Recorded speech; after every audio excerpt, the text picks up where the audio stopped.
story of it's the evil and the ugliness of people's hearts these days is everywhere.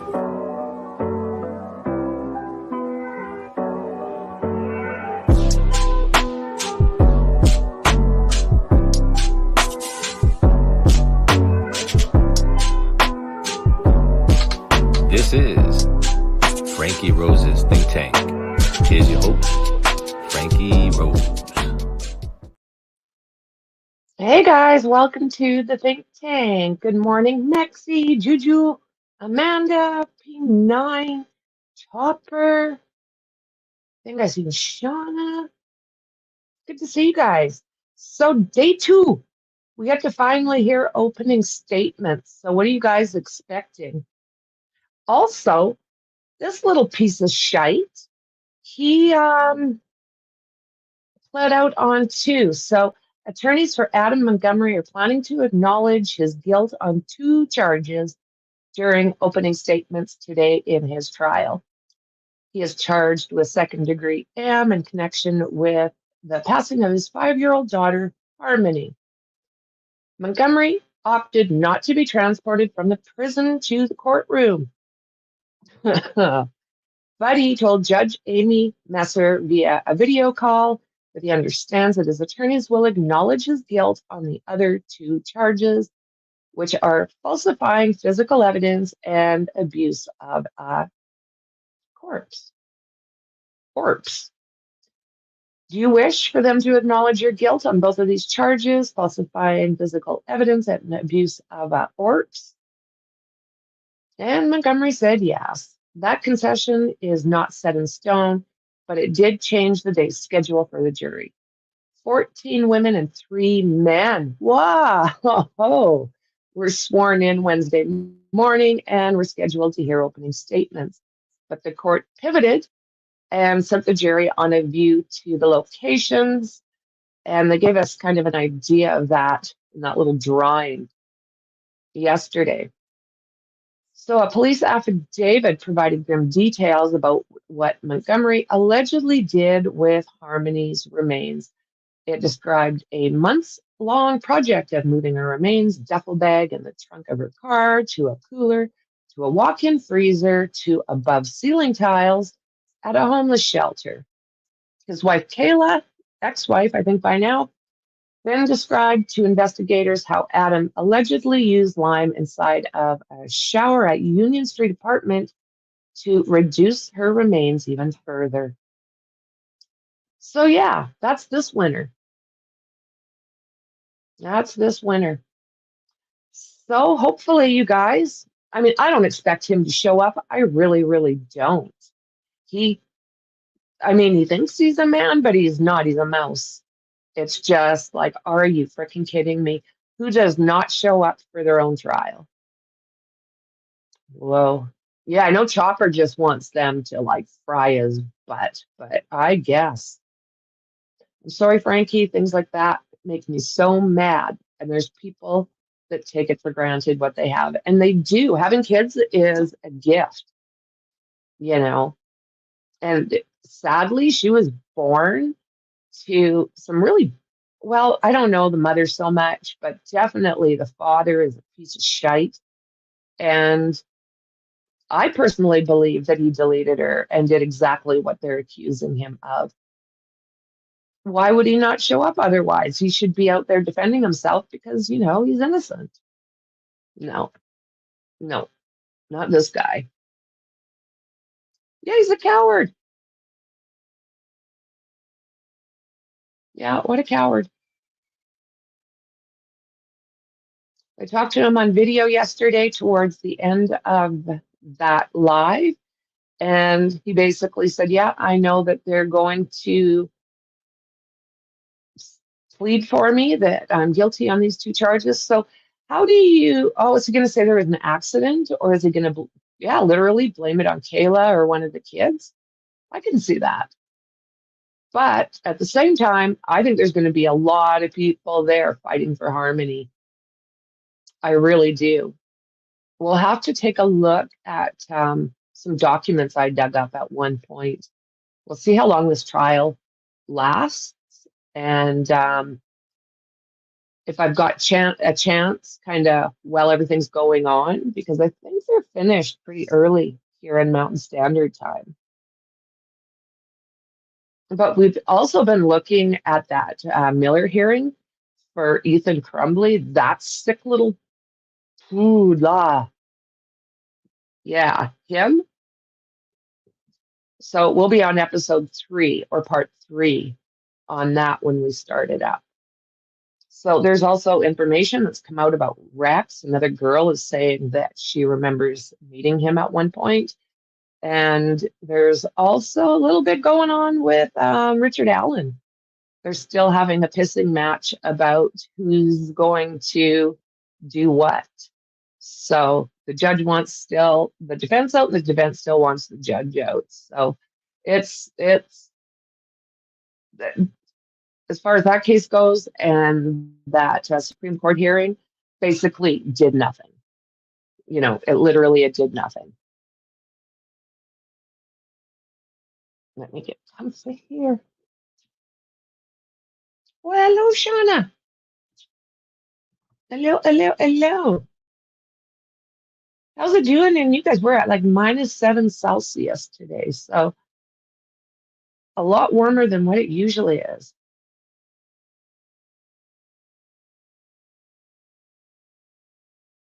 They're going to wind up throwing them all out. Are we talking about in Delphi?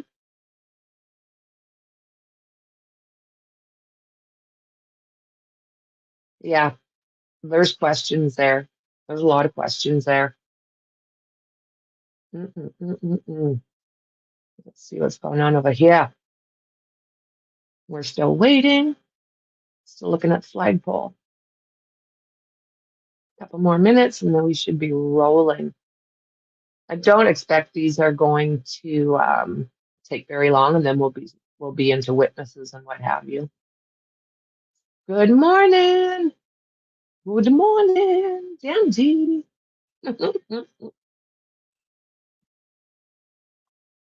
What are your Rockies? How are they doing? We're sitting here at -7 C, and we got a fair amount of snow again.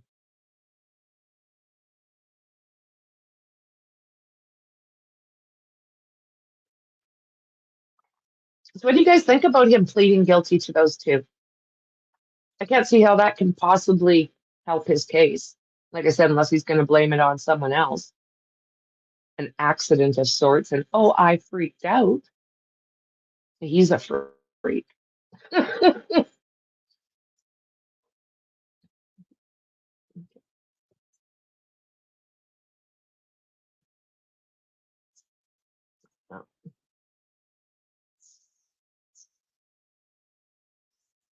Checking system.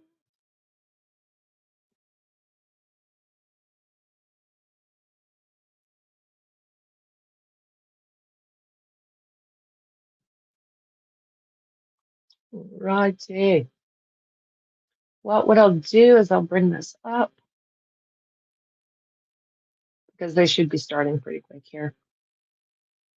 Yeah. Sure makes me wonder, right?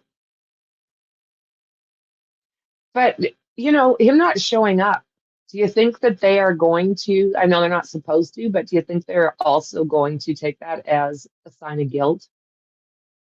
I know they're not supposed to, but that doesn't mean they won't do it, right? Yeah, put everything on Kayla. Well, she's supposed to be a witness too, so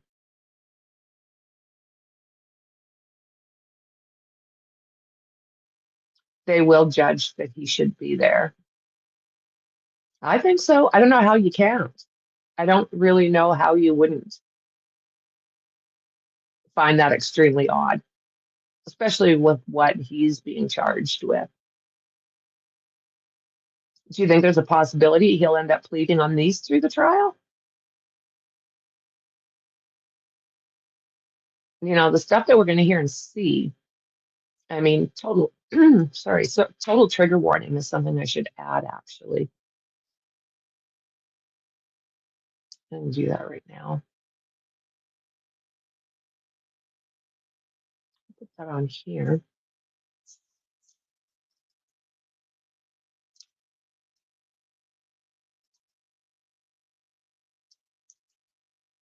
Okay. Do you hear that noise in the back? It's sugar gliders arguing with each other.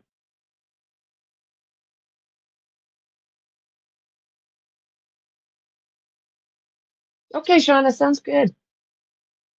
Why would you not want to be there? He may plea if he finds it's not going his way. That's what I'm starting to wonder. And will they actually, we were talking about this yesterday, will they actually even allow him to plea? Maybe they'll make him tell where Harmony is at.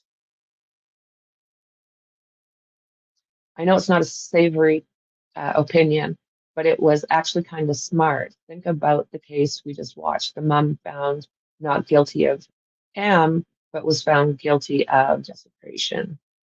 Yeah? You don't think so? Especially because it was Harmony, right? Is that your thoughts? Adam is making the state prove their case on higher charges, and without Harmony, it's going to be interesting. I think they're going to have your favorite thing in the world next year. I think they're going to have a lot of DNA. I have a feeling. Yes, they may be asked of him to get closure, but he may not want to do that. I agree. I agree. Yeah. I mean, I don't think he's going to fare well. Where do they put people like this? Like, I just always think they're not going to fare well in jail. And then you think, well, is he actually going to be segregated or is he going to get population? You know, I think he needs to go into Gen Pop and then just let the chips fall where they may. You know, people don't like anyone who messes with kids, you know. And I just think, yeah, think so. P9, protective custody segregation. Yeah, that's pretty much what I thought. But you know what? I mean, don't you think if they got you'd be the best person to know this? Wouldn't it be best if he just went into Gen Pop and was like fed to the wolves like he did as kid? Like, would Gen Pop take care of him, do you think, P9?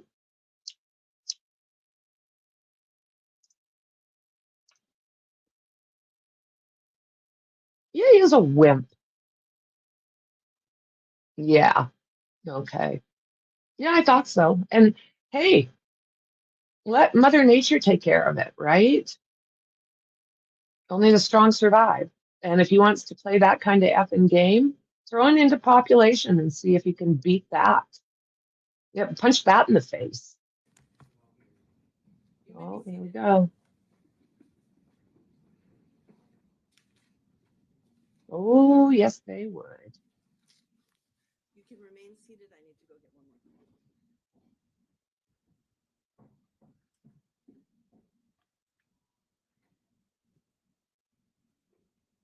one more. What a little maggot.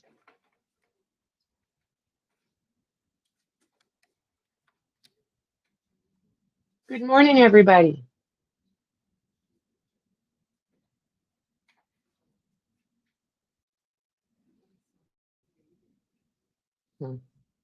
It should be interesting, guys.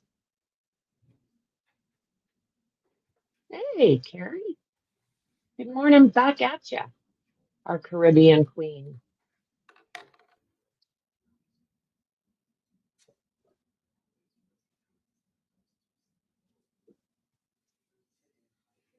So, yep, no Adam Montgomery. He's just gonna hang out in the cell where he doesn't have to face anybody.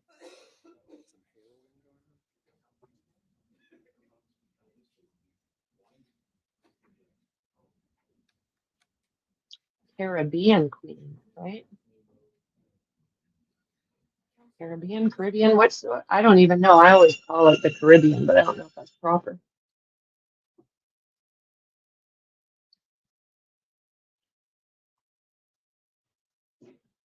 Paradise, Perry, or Carrie, Paradise. You live on Paradise Island. Okay, the people are watching. Watch where you put your hands there, mister.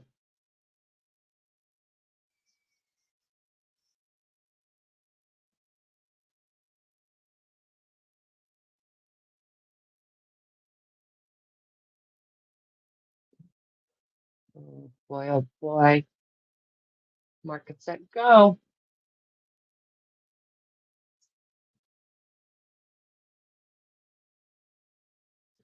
I hope they speak into the mic better than they were yesterday. That's true. Benign. Might be ancient, but he's skinny.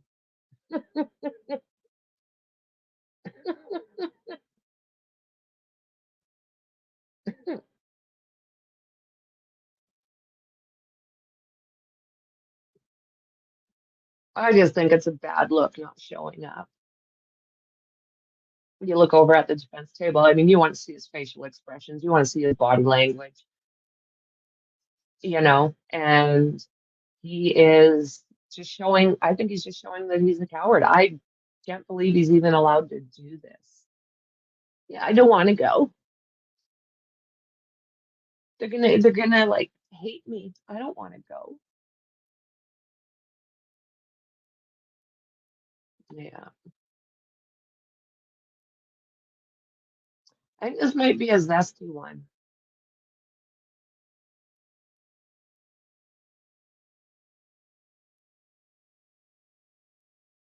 So you guys don't think he will plead to these other charges? Just wants to fight these ones. Get, like you said, get rid of those other charges, and they can't get something lower.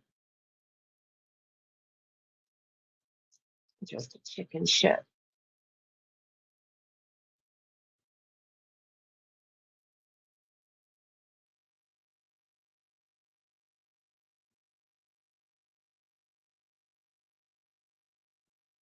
Yeah, that's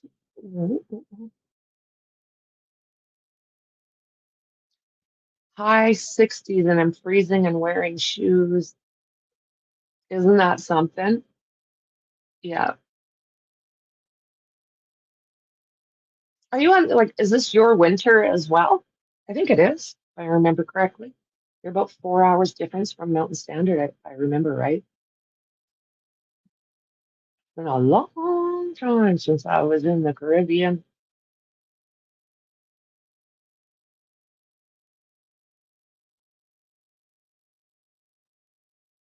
You think that they're doing this because, okay, that's why he won't give her whereabouts, so they have a harder time with conviction. That makes total sense. That makes total sense, Shauna.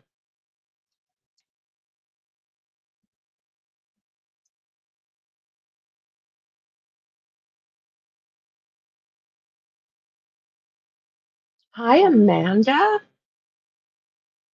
Oh, absolutely. Good to see you back, friend. Yeah, this. I've been following it from the beginning, and I know a lot of others have as well. And the case is mortifying. I mean, all we want is justice for Harmony, right? 2 years after she went missing, she was finally reported. It's like, what? No changing of the clocks. Okay. Oh, look at that. Isn't that birdie? Isn't that birdie? I hope this cameraman's better than the last trial. Oh my God, that was horrible. Almost got seasickness just from seeing it. True seasickness.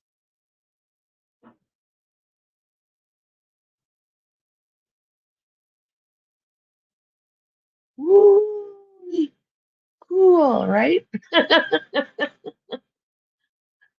Oh, sidebar. Adam's pleading guilty for cutting his sentence.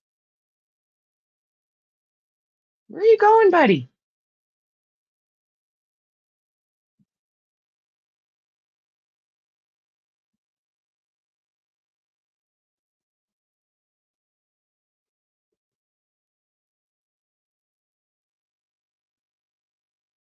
Oh, wow. Have you been around that area where Harmony was last seen, I guess? Where these things may have happened, the different properties? Are you close to that stuff and seen it?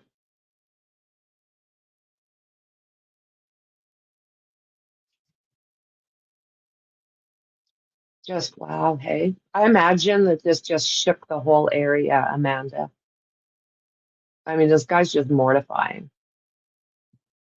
One of the worst. Up there with Letitia. Right up there with Letitia. Oh, is it? Is it kind of like a rough area?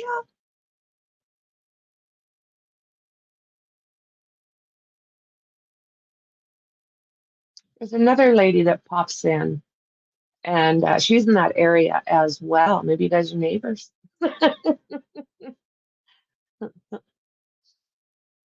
And one of her friends is actually going to the trial. She sent me a schwack of pictures on Discord, and they're just gorgeous of Harmony. So I tried to put them onto my actual computer, but they're not letting me for some reason. So maybe we will go through them on Discord.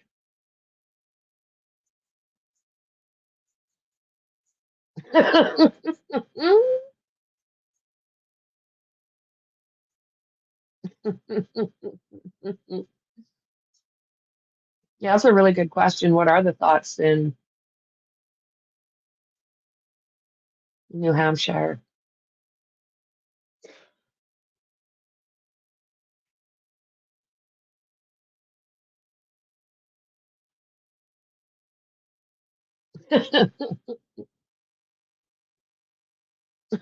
What's he doing that dude? Get your hands up. Oh, okay, pull up your drawers. Ooh,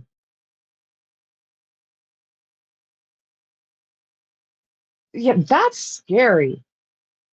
Drive-bys happen so much. A friend of mine witnessed a drive-by in Manchester, so I'm afraid to visit there. That sounds fair.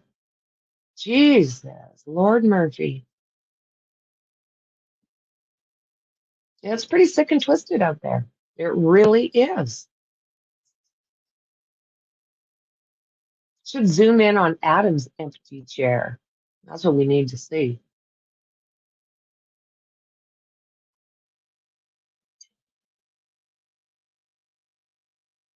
Sounds good, Shauna. Her face.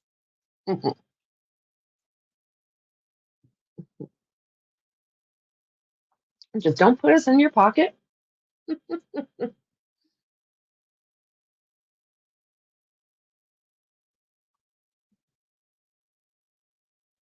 Most crimes against children here, perps don't. Long enough for trial, whether incarcerated or not. Fair. That's fair enough. Like, are you kidding me? You guys, do you hear my sugar gliders arguing?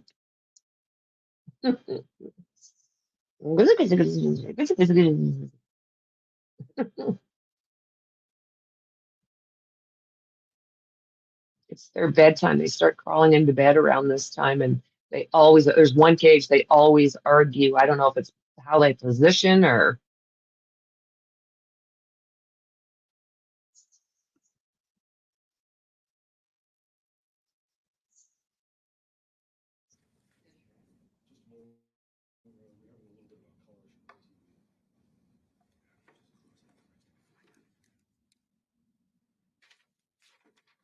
Okay, here we go. Well, maybe they were showing his empty seat. As soon as he starts talking, I'll press mute. I have way too many opinions. Attorney Smith, you can see that. Attorney Brooks, you can see that from where you are. Use the microphone, kids. That's fine. I can't see it, so if there's an issue, you need to draw it to the court's attention. Your Honor, if you wish, that's why we did bring the second one. Very quick plug in so that you'll be able to see. That would be fine. Yeah, thank you.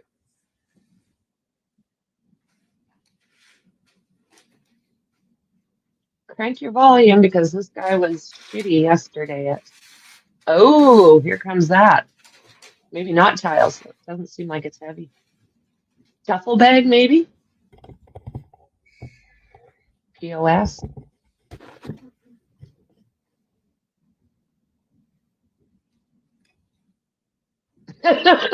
Let's see.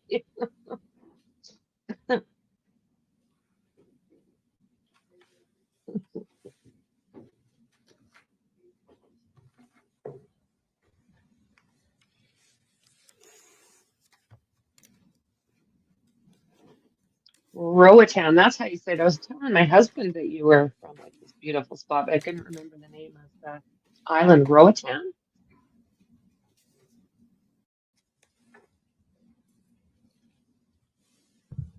He is, Maxie. Yeah, Honduras, just beauty.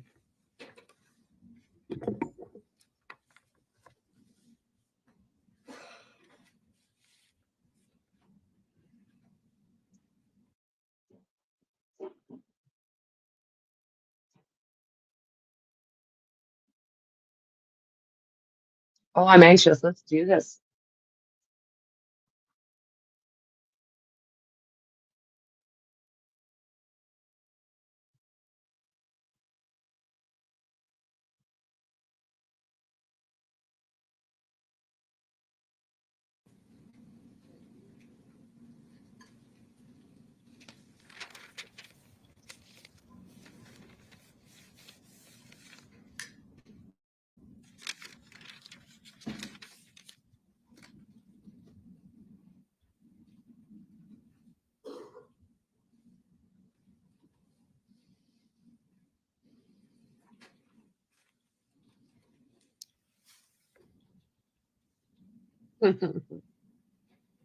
I know. I was thinking the same thing, Maxie.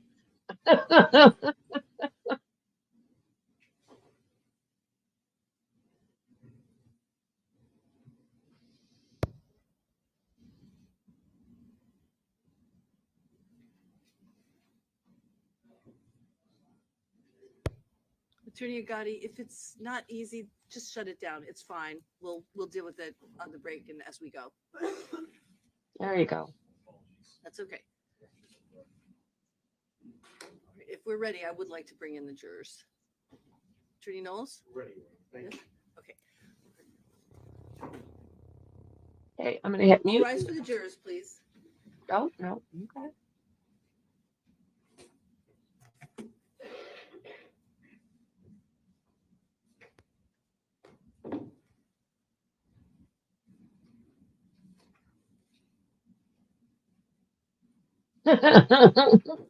Yeah.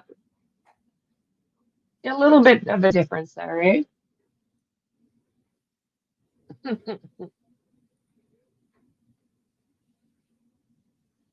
He comes up to that guy's shoulders and maybe not even. All rise for the jury. Yeah, maybe not even.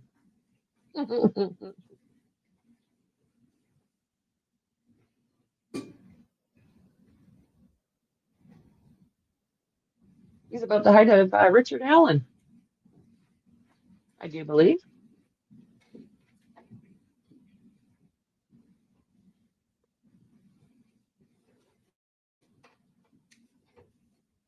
You may be seated.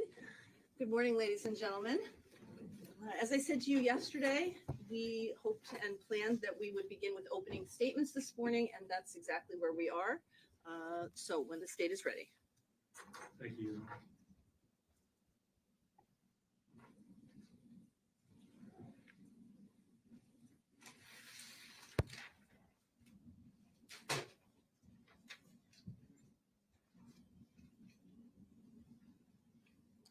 Where is Harmony Montgomery? Where is Harmony?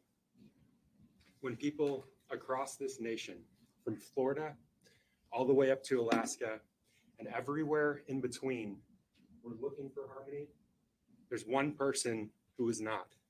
One person. The one person who should have been looking for Harmony was not. Her biological father, that defendant that you saw 2 days ago, he wasn't looking for her, and in fact, he was hoping that she wouldn't be found. His concern was not with finding this innocent 5-year-old girl.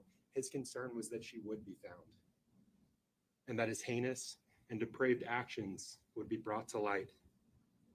That's because he was the only person in this world who knows where Harmony is, who knows where her body is, and he was hoping that she would never be found. The one person, the one and only person who murdered Harmony, who butchered her body, and who disposed of her like yesterday's trash. This case is about Harmony Montgomery. I don't want that to get lost as we progress throughout this lengthy trial. This case is about Harmony Montgomery, but it's also about the defendant, his actions, his rage, his brutality, and his escalation in violence.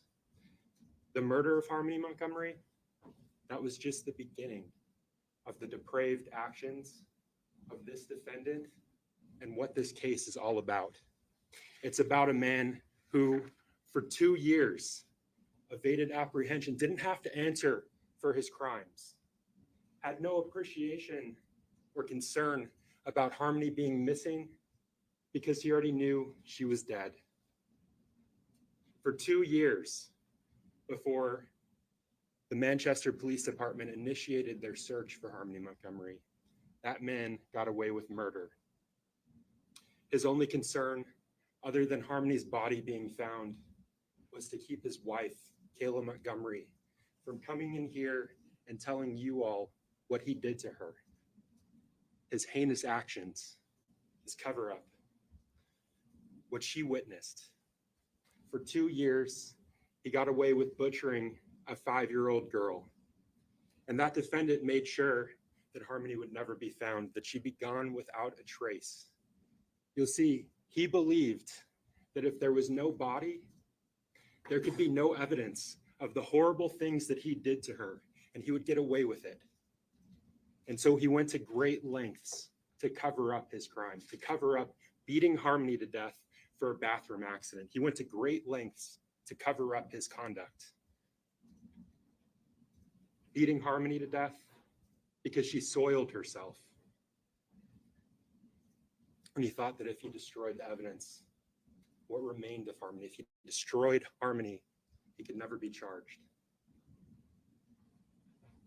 He was careless in this meticulous cover-up. He made mistakes. We're going to hear about those mistakes because it's evidence of his crimes. It's evidence of what he did. So let's talk about the evidence in this case. On December 7th, 2019, the defendant beat Harmony to death because she had a bathroom accident, something she had no control over.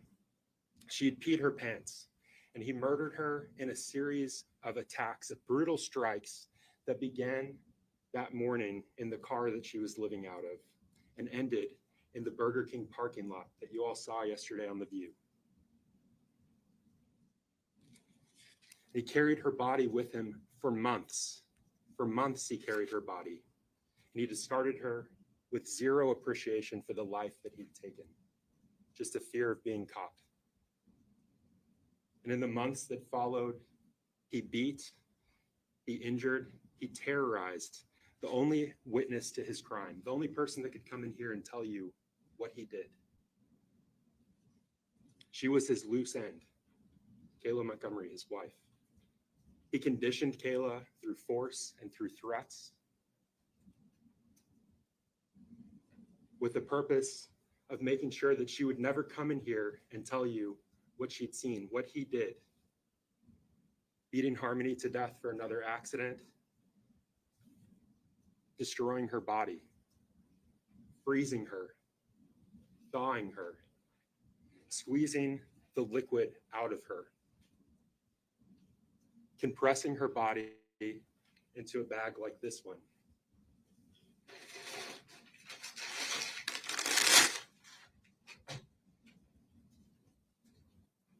Compressing her body into a bag like this one, and filling it with lime to further decompose her. Unspeakable things. And this is what he did to the only witness he left alive. She was beaten, she was conditioned, and she was living in fear. She was in a nightmare with no end while he dragged around Harmony's body for months. And I want to pause here for just a moment. I want to thank all of you for being here. This is going to be a lengthy trial. You're going to hear many difficult things. That's not lost on us. It's not lost on the attorneys that are in this case. So thank you for taking the time out of your lives to come here and listen to the evidence, to judge the evidence. It's necessary. It's a necessary function. And if you listen to the evidence, if you keep an open mind, and if you follow Judge Messer's instructions, you'll understand the timeline of Harmony's death, of the cover-up. You'll understand the horrible things that defendant did, why he assaulted, why he murdered, why he terrorized. And after he was done with all of this, why he destroyed evidence, why he lied, why he blocked his friends and family, why he manipulated his wife into doing terrible things to hide his crime, to hide the victim that he'd murdered. So let's talk about the victim that he murdered, the victim that he made sure couldn't come into this courtroom and tell you the horrible things that he did to her.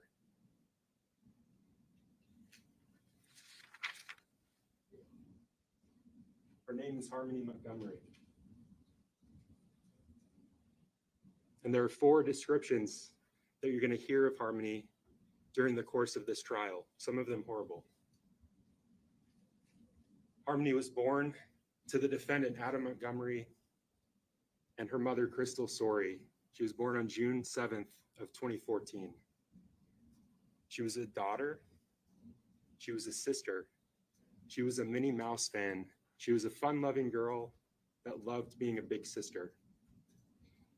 She was just 5 years old when the defendant brutally murdered her. During the course of her brief life, she was a fun-loving girl. She was someone that defied all odds. She spent most of her life with Tim and Michelle Rafferty, her foster parents, who she called Daddy and Mommy Michelle. And those odds that she defied. When Tim and Michelle got Harmony, when they got custody of her, she was just 2 months old. Michelle was told she's not going to live past 7 months, told that she had learning disabilities. Still, you'll hear that Harmony was an intelligent girl. She was a curious child. She was a child that ran with other children, played with them. She was potty trained at a very early age. At a very early age, she was potty trained, and that'll become important as we progress throughout this trial. So keep that in mind. Harmony was potty trained at a very early age. She wasn't someone that was bound by limitations. And you'll hear that when she lived with her mommy, Michelle, and her mommy, Chrystal, she was thriving. She was thriving in school. She was thriving with her peers. She was a child like any other. She was full of life. But that's just one description of Harmony, and I told you there are more.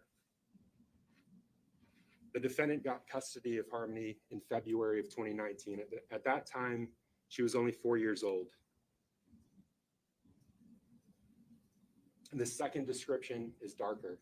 It comes from the 10 days before the defendant murdered her, and we'll talk about that more as we go along. The 10 days before he murdered her. In the second description, not the one where Harmony's thriving. In this one, she's scared. She's skinny. She's constantly exhausted. And she's bruised. At this point in Harmony's brief life, she's not able to control her bladder. She's not able to control her bowel movements. She's soiling herself. And during this period, the time when the defendant had her, those 10 days, she went from from living in their home on Guilford Street at 77 Guilford Street to being homeless and living in a car, in the family's car. And when they were living in that car, those bathroom accidents got worse and worse, and they came more and more often. And you'll hear about the defendant's rage, this rage of the defendants that was building and building with each and every accident. And each time Harmony had an accident in that 10-day period, the defendant would strike her. That rage only growing, adding to that fear. And the next two descriptions come from the actions that the defendant took after he had murdered Harmony, after he beat her to death. You'll hear that she went from this little girl full of life, a girl that radiated happiness, that radiated joy, to a scared girl, broken, bruised. And from there, she went to the dead girl in the duffel bag. And after that, she went to the dead girl rotting in the ceiling that the defendant slept under for months. For months, as Harmony's body fluid, her blood, leaked through that duffel bag and was absorbed into that ceiling, he slept under her. That's what he did to her. That's what he made Harmony. His actions. Remember that as we go along. This case is about his actions. And those are the descriptions of Harmony. That's what the defendant made her before he disposed of her. Harmony was just 5 years old when the defendant beat her to death, but her story continues long after her death with the gruesome actions that the defendant took, the things that he did to her, the places that he took her. 3 people witnessed Harmony's death, her murder, and they survived. Her 2 younger brothers, one just 5 months old, the other 2 years old, and her stepmother, Chrystal Montgomery. Back then, Chrystal was the defendant's wife. She was mother of his 2 small children, his 2 boys. They met when they were kids and they married in 2017. And eventually they moved to Manchester, New Hampshire, and they lived at the home on 77 Guilford Street. The defendant stayed home with the children and Chrystal worked. She was a cashier at Dunkin' Donuts. And during the 6 months leading up to Harmony's murder, their marriage was on the rocks. But Chrystal tried to make it work. She wanted to make it work for her family. She wanted to make it work so that she didn't lose another person that she loved. But this case, it's not about Chrystal. It's not about what Chrystal did. It's not about what Chrystal didn't do. Remember that as we go along. It's about what the defendant did. Chrystal was the defendant's loose end. She was the witness to his crimes. She was the witness to his confession to an assault that took place against Harmony by the defendant in July of 2019. She was witness to Harmony's murder. She was witness to the defendant compressing Harmony into bag, smaller bag, compressing her more and more over the months that he had her, adding lime to that bag. And she was witness to the defendant disposing of Harmony. She was the witness that was left alive. So let's talk about that first event, the assault on Harmony from July of 2019. That summer, the summer of 2019, was Harmony's first time living with the defendant. It was her first summer with the defendant. And again, they lived at this home on Guilford Street. You'll hear that they lived there with Helen Montgomery, the defendant's grandmother, and the defendant's uncle, Kevin. And Helen and Kevin left that summer. They went down to Florida, and there Helen had a triple bypass surgery, and Kevin stayed with her. He accompanied her to help her in her recovery. And you'll hear that Kevin was gone for 3 weeks. And when Kevin left, when he left that home, Harmony was uninjured. No bruises, uninjured. But when he came back, Harmony had a large black eye. A black eye such that was so swollen that the profile of her face had changed. It was horrible. This girl was bruised. She was injured. And her face was swollen. And when Kevin walked through that door, he saw Harmony. And this immediately stood out to him. This was his niece, his great niece. And the defendant was standing next to Harmony, and he said, "Harmony, what did you do? What happened to you?" And Harmony didn't even have time to answer. The defendant interrupted and said, "She didn't do nothing. I bashed her around this house.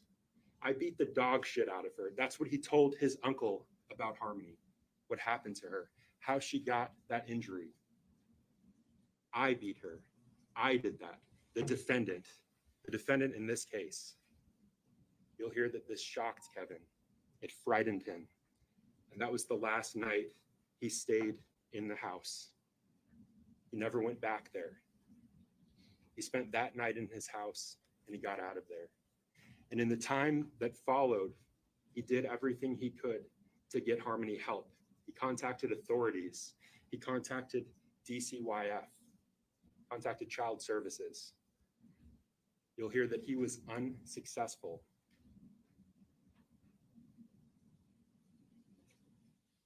This assault from July of 2019, that's separate and apart from the murder charges, different incident. So I want to talk about the murder now. And to do that, again, we have to talk about the 10-day period before the defendant brutally murdered Harmony. Those 10 days where Harmony had major life changes. You'll hear that the family went from living in that home on Guilford Street to being evicted and living in their silver Chrysler Sebring. And while they were living in the Sebring, they were living in the Sebring, they parked in that parking lot we saw yesterday at Colonial Village, the apartments. They stayed there in their car. Harmony, at this point, had another major life change. She started having accidents. She started peeing herself. She was incontinent. She couldn't control when she had to go to the bathroom. She was peeing herself and she was pooping herself. This girl that prided herself on being able to control her body, basic functions. She was a big girl, but she started having these issues with her bladder, with her bowel movements. And you'll hear that when they moved into that vehicle, when they started living there, those accidents got worse and they came more often. She wasn't letting the defendant know when she had to go, and she was creating a mess each time. And that rage, the defendant's rage that you'll hear about in this case, grew and grew. And he would hit her, he would strike her each time she had one of those accidents. And that was Harmony's life for 10 days. For 10 days, she lived in a car. For 10 days, she had bathroom accidents. For 10 days, she was unable to control her own body. For 10 days, she was in fear. She was scared because each time she had one of these accidents, the defendant would hit her. The defendant that you saw 2 days ago, a large man, he would hit this. She was 35 pounds in June of 2019. This again is in December. She was tiny. He would hit her. He would strike her with a fist over something she had no control over. And those accidents were getting worse and they were coming more often. And she was so bruised before her murder that the defendant had to hide her when he went out in public. He would literally take a blanket and cover her up so that she couldn't be seen and that so no one would know what he had done to her.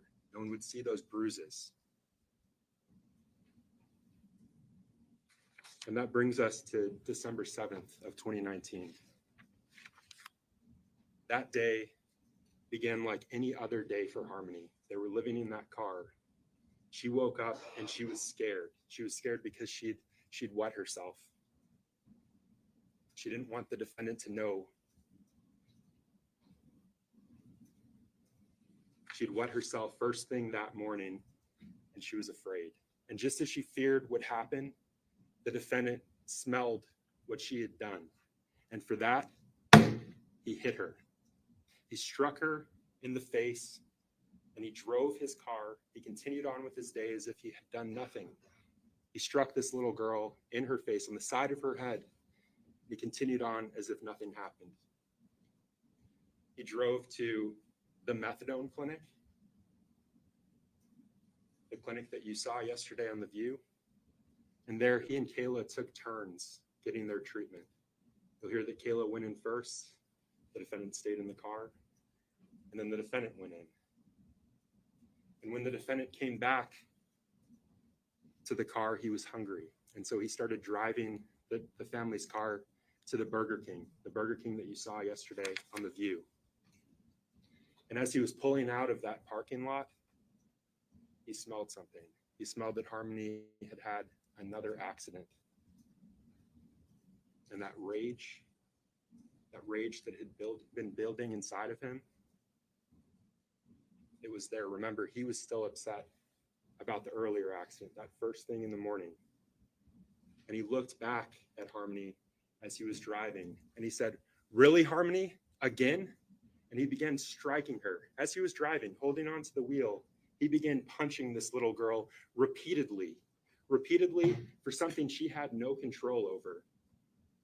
He struck her blow after blow after blow to the side of her small head. And he didn't stop. And you'll hear me say that. He didn't stop. He didn't stop with that first barrage of assaults, of strikes to her small head. He continued. And when he pulled up to a light, he continued hitting her, hit after hit to her small head, blow after blow. Now, during this barrage of strikes, Kayla, who was in the passenger seat, seated next to the defendant, seated in front of Harmony, she put a hand up. She tried to block what this defendant was doing to Harmony. She tried to stop him. You'll hear that in that moment, he looked at her as if to say, "You're next." And she was scared. And she looked forward and she put her hand down, and those strikes to Harmony continued. And when he pulled up to another light as he was driving to that Burger King parking lot, he continued striking her. And after that last strike, he looked at Kayla and he said, "I think I really hurt her this time. This time. I think I really hurt her this time. I think I did something." And he didn't stop. He continued with his drive. Pulled into that parking lot at Burger King, and he ordered his food.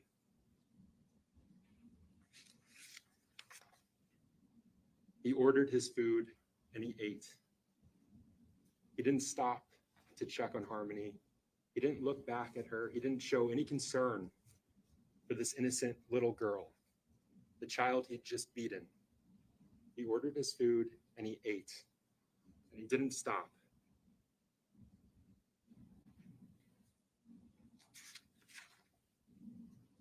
You'll hear that at that time, after that last blow, after that last strike to her small head, she began moaning, making a gurgling sound. Sounds that continued on and off for several minutes. He didn't show any concern, ate his food, and he continued driving towards the Colonial apartment parking lot. And while he was there, he did drugs for 20 to 25 minutes, showing no concern for the child that was dying in his back seat, just feet away from him. And Kayla, you'll hear, was too scared to look back. She couldn't look back. She was frozen. She was terrified to see what he had done to this small child. She could just hear that moaning, those gargling sounds, sounds that eventually stopped. After the defendant ordered his food and he was driving back, he did his drugs. listening to those noises, not showing any concern. He pulled into the Colonial Village parking lot and he did drugs for 20 to 25 minutes. He ate his food and he did his drugs, and Harmony slowly died. And when he was done with that, still showing no concern for Harmony, he pulled out of the parking lot where they'd been living. And when he made it to the intersection of Webster and Elm, which you saw in the view yesterday, his car died. It died just as Harmony had died several minutes before.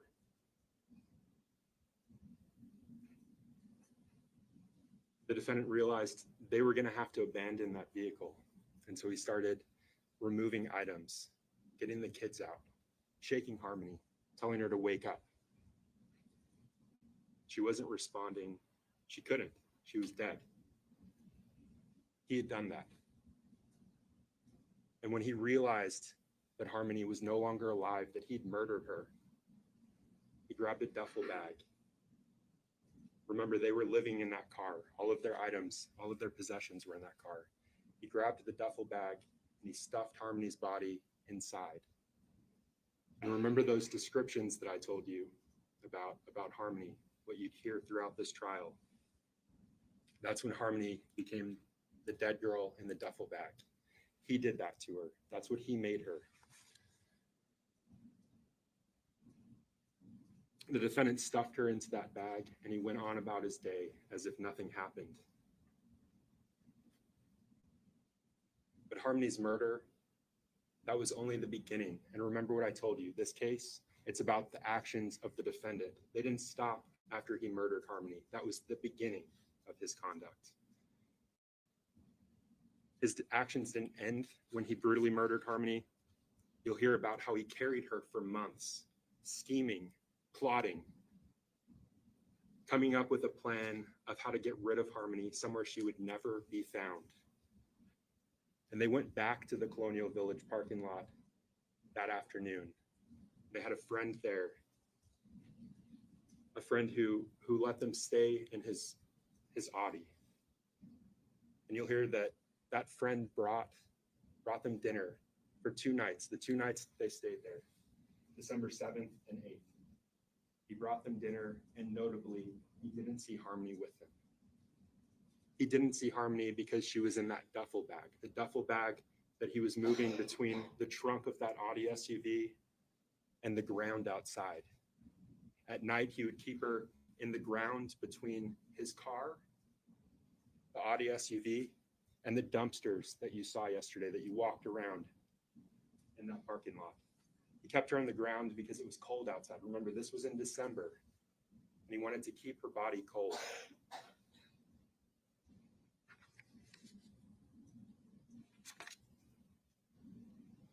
From the Colonial Village parking lot, they went to Kayla's mother's home, and they stayed there for the rest of the month. She picked them up in her van, and that's where Harmony stayed for several days while the defendant looked for somewhere more suitable to keep her. And he found something more suitable. In the entryway of Christina Lubin, Kayla's mother's home, he found this open cooler. And he stored her there for much of the remainder of his stay. And they left that home on December 30th. And they went to the Families in Transition shelter. It was at the Families in Transition shelter that the defendant began to discuss disposing of Harmony, getting rid of her. He believed, you'll hear, he believed that if there was no body to find, there would be no evidence of what he'd done, and he would get away with this heinous crime. And so he began to discuss disposing of her. While he was there, he moved Harmony from the closet of that room. He moved her to the ceiling.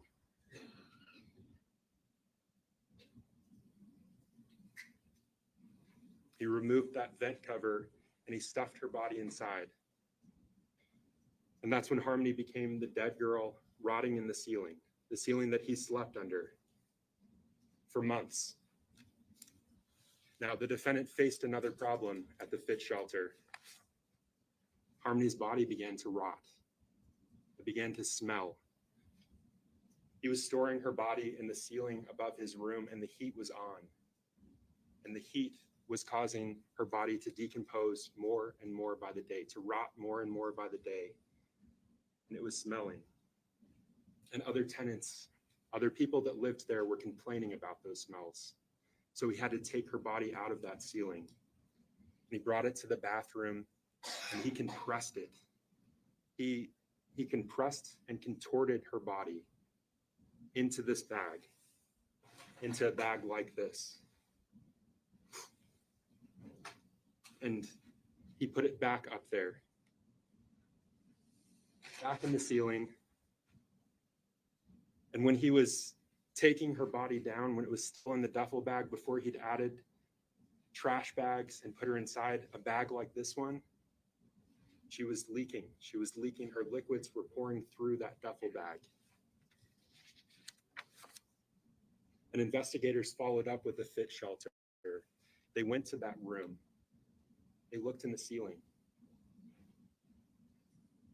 And when they took that vent cover off, they immediately smelled decomposition, a smell associated with dead bodies, rotting bodies. They smelled decomp. Still present 2 years after the defendant had removed Harmony's body from the ceiling. And they saw deep stains in the drywall where Harmony's blood had been absorbed.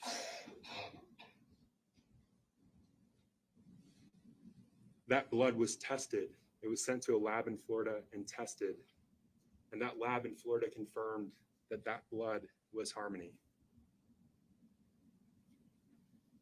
Something the defendant missed. Remember, he was careless in his meticulous cover-up. He made mistakes. That's going to be one of them. That blood in the ceiling, Harmony's blood in the ceiling, all that remained of Harmony, the defendant made sure of that. And surrounding that blood, surrounding this blood, surrounding what was left of Harmony, the defendant's fingerprints, his palm prints, frozen there for time. So at the shelter, the defendant had a problem. He was living in a shelter. He didn't have access to a freezer, and Harmony's body was beginning to rot and stink, and it was getting worse and worse by the day. People were complaining. This wasn't good for him. And it was around this time he started working at the Portland Pie Company, which used to be here in town, since closed. He worked there for just over a month. He was a dishwasher and a cook. And that CMC bag, the one that looked like this, that accompanied him to work. It stood out to people because he placed it in the freezer during his shifts. He brought it with him regularly to work, and he stored it in a freezer where the company kept food, ingredients. People saw him bringing that in and out regularly. They couldn't have imagined what that bag contained, but they saw it. And after they left the fit shelter, after the defendant left the shelter, he moved into an apartment on Union Street. And it was in the Union Street apartment that he began to discuss dismembering Harmony, squishing her, further contorting her body. He discussed using a saw to cut her up. He discussed using lime to further decompose her so that there would be nothing to find. Remember, he believed that if there was no body, there could be no evidence, and he would get away with this horrible thing that he'd done, beating this little girl to death. And it was in the bathroom of his Union Street apartment that he compressed Harmony. Already in that CMC bag, filling that CMC bag, he compressed her further, and he added lime to the bag, thinking that it would eat away at anything left of her. He spent most of the day in that bathroom compressing Harmony. He took her out of the CMC bag and he placed her in the tub. She was frozen at that point, so he turned the hot water on and ran it over her so that he can manipulate her body, further compress her. Kayla walked into the bathroom as he was doing this. She saw what he was doing. She saw Harmony. Harmony at that point was skin and bones. And she saw the defendant squeezing Harmony, squishing Harmony, trying to remove the liquids that remained from her small body and down the drain of the tub. When Kayla walked into that bathroom, he told her to help him. You'll hear that Kayla obeyed. She held Harmony's arm while the defendant used the scissors to cut off Harmony's clothes. But this was too much for Kayla. She couldn't take what she was seeing, what the defendant was doing, the sick and grotesque things that he was doing to this child's body. And so she went to the living room to be with her two sons, to make sure that they didn't walk in and see what he was doing. So in that bathroom, the defendant shut the door behind her. And that once bulging CMC bag, the bag that Harmony's body filled, he compressed it enough to add much of a 40-pound bag of lime. And he took breaks from the horror show in that bathroom. And during one of the breaks from working on Harmony's body, he said, I can put her in pieces. I can put her in pieces. I can cut her up. And while he was working in that bathroom, working on Harmony, he clogged the drain. Remember that as we go along. He clogged the drain. While he was squeezing her, getting the liquids out, he clogged the drain to the bathroom. And investigators learned that the defendant went to Home Depot on February 26th, just 6 days after they moved into that apartment. He went to Home Depot where he bought a saw, a backup saw blade, diamond cutting saw blade, a backup battery, and lime.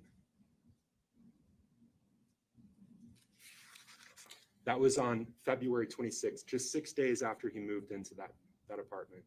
On February 27th, he placed a work order to unclog his drain. Now, it was around this time that the defendant began to suspect that Kayla was working with the police, trying to give them evidence to put him away for what he'd done to Harmony. He was suspicious of her, and he was pulling out outlets. He was pulling out light bulbs, light sockets, thinking that there were listening devices planted to get him for what he'd done to Harmony. And it was around this time that he started beating Kayla. He started threatening her that if she reported him, he would kill her. And that if he went to jail for what he did, he'd have someone else kill her.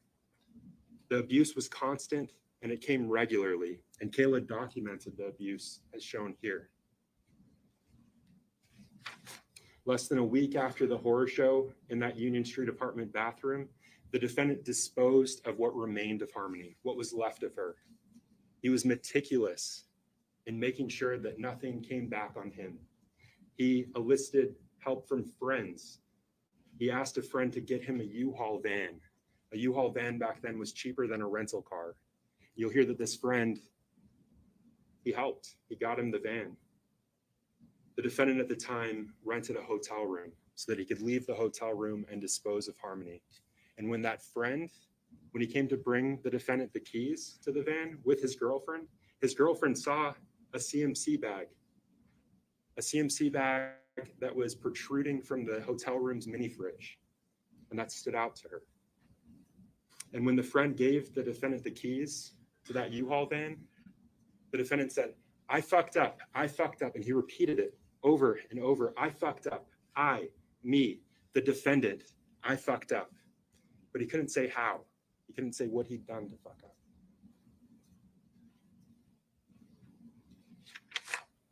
That was on March 3rd of 2020. The defendant left in the middle of the night, headed south.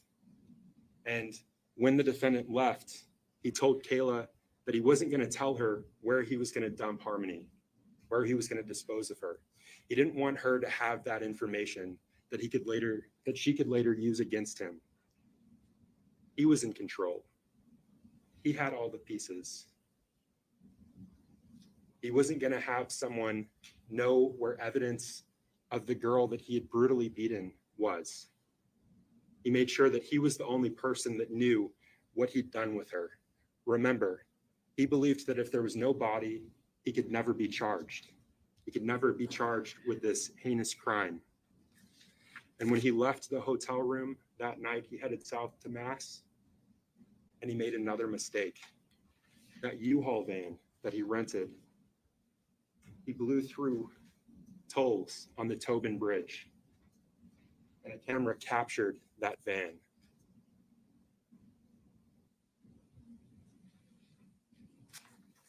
You'll hear about the many searches for Harmony Montgomery involving multiple states, Maine, Mass, New Hampshire, involving multiple agencies, both state and federal. Thousands of man-hours looking for this little girl. And you'll hear the defendant's words. You'll hear him on a recorded call during one of those searches telling his friend that investigators were wasting their time looking for this little girl that he brutally murdered. They were wasting their time. The defendant's words, you'll hear that. After disposing of Harmony, the defendant realized he had one loose end, his wife, Kayla. And so he conditioned her. The abuse got worse over those months and months. He beat her. She was a loose end to him and nothing more. Now, you'll hear that Kayla lied. She stuck to a story that the defendant gave her. She was scared at what would happen to her at the hands of the man she witnessed beat this small child to death and drag her body around for months. She's gone to prison for those lies. She's gone to prison for those lies. And since then, she's helped investigators. She's helped investigators find proof that Harmony is dead. That blood in the ceiling with the defendant's fingerprints. She spoke to investigators and police for hours upon hours over multiple days. Statements that gave investigators evidence that they wouldn't have without her. Gave a mother some sense of closure, knowing that her daughter's dead, still out there somewhere, but not suffering, not anymore.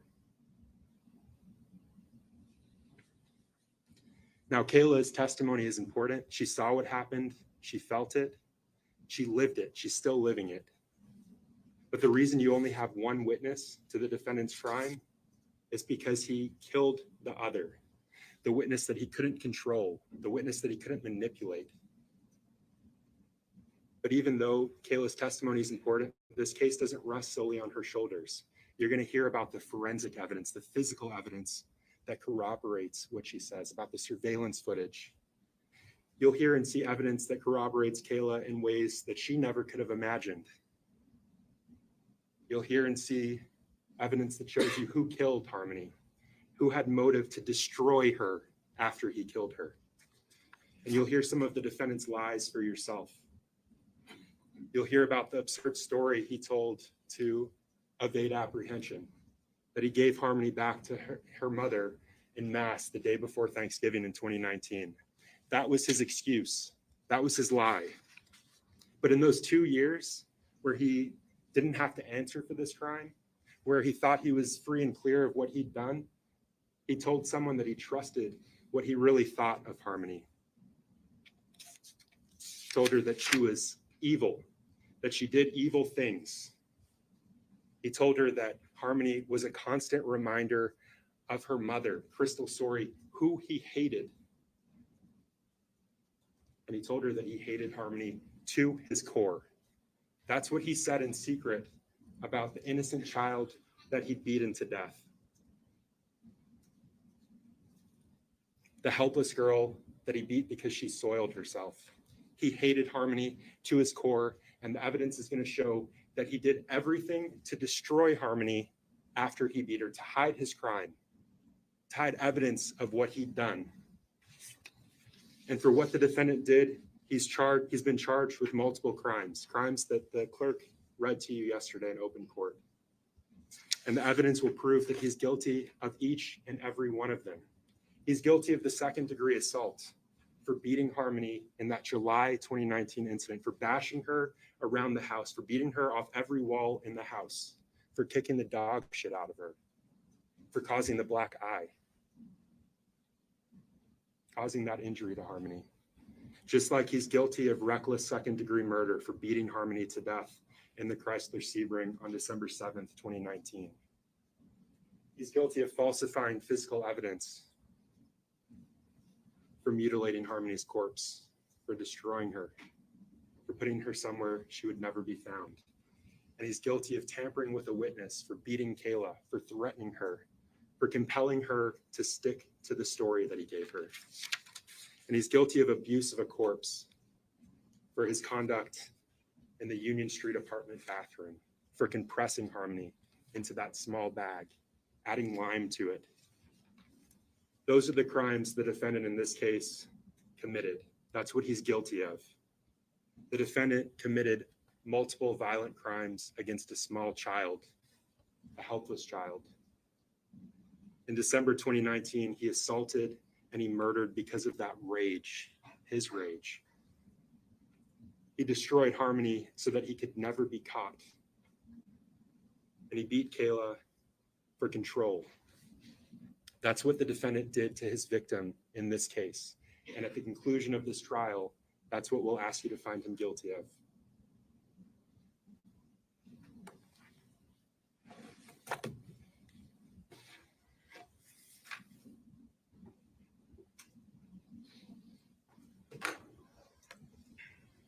Are you ready?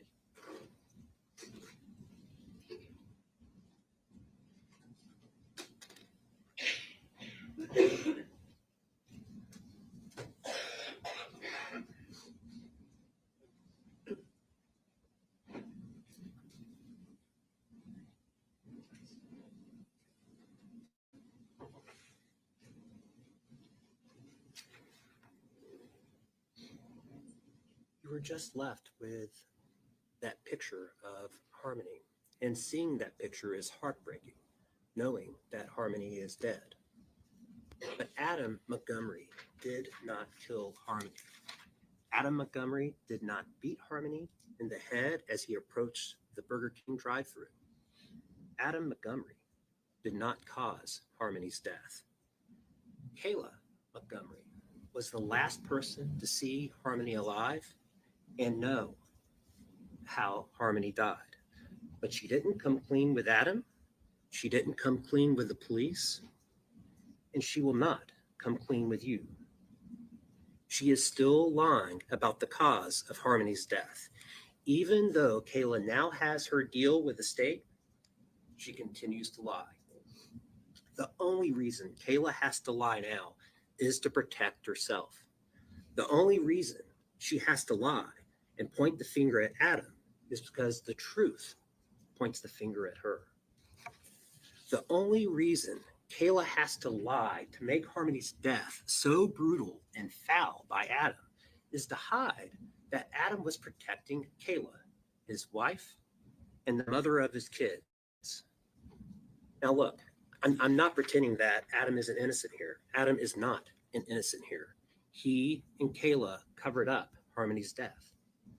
He's not an innocent here. He and Kayla moved Harmony's body from place to place to keep it hidden. And Adam is not an innocent here. He and Kayla put her body in a shower to wash her remains of the fluids of decomposition and then permanently hid her remains. You can and should find him guilty of those crimes. But in committing those crimes and sticking with a story that protected his wife, Adam set himself up for Kayla's betrayal. Her betrayal to accuse him in the most vile way possible of what he did not do. to accuse him of brutally killing his, not her, daughter, when she knew that was not what happened. The evidence that will show you that Adam did not brutally murder Harmony will come mostly, and very reluctantly, from his accuser, Kayla. Not from other witnesses or the physical evidence, but by showing that Kayla's lies continue. And the only one protected by those lies is her. Because only she, other than an infant and a toddler, was around when Harmony died. Only she knows the truth, and only she has benefited from all the lies she has told. November 27, 2019, a day before Thanksgiving. Adam, Kayla, Adam's daughter Harmony, toddler son Seamus, infant son Declan were evicted from their home on Guilford Street in Manchester. They began living out of their Chrysler Sebring. In the following week, when Adam was running around trying to make money to get them out of their situation, Kayla was left cooped up in that seemingly increasingly smaller by the minute car with a 5-year-old child, not her own, a 2-year-old toddler,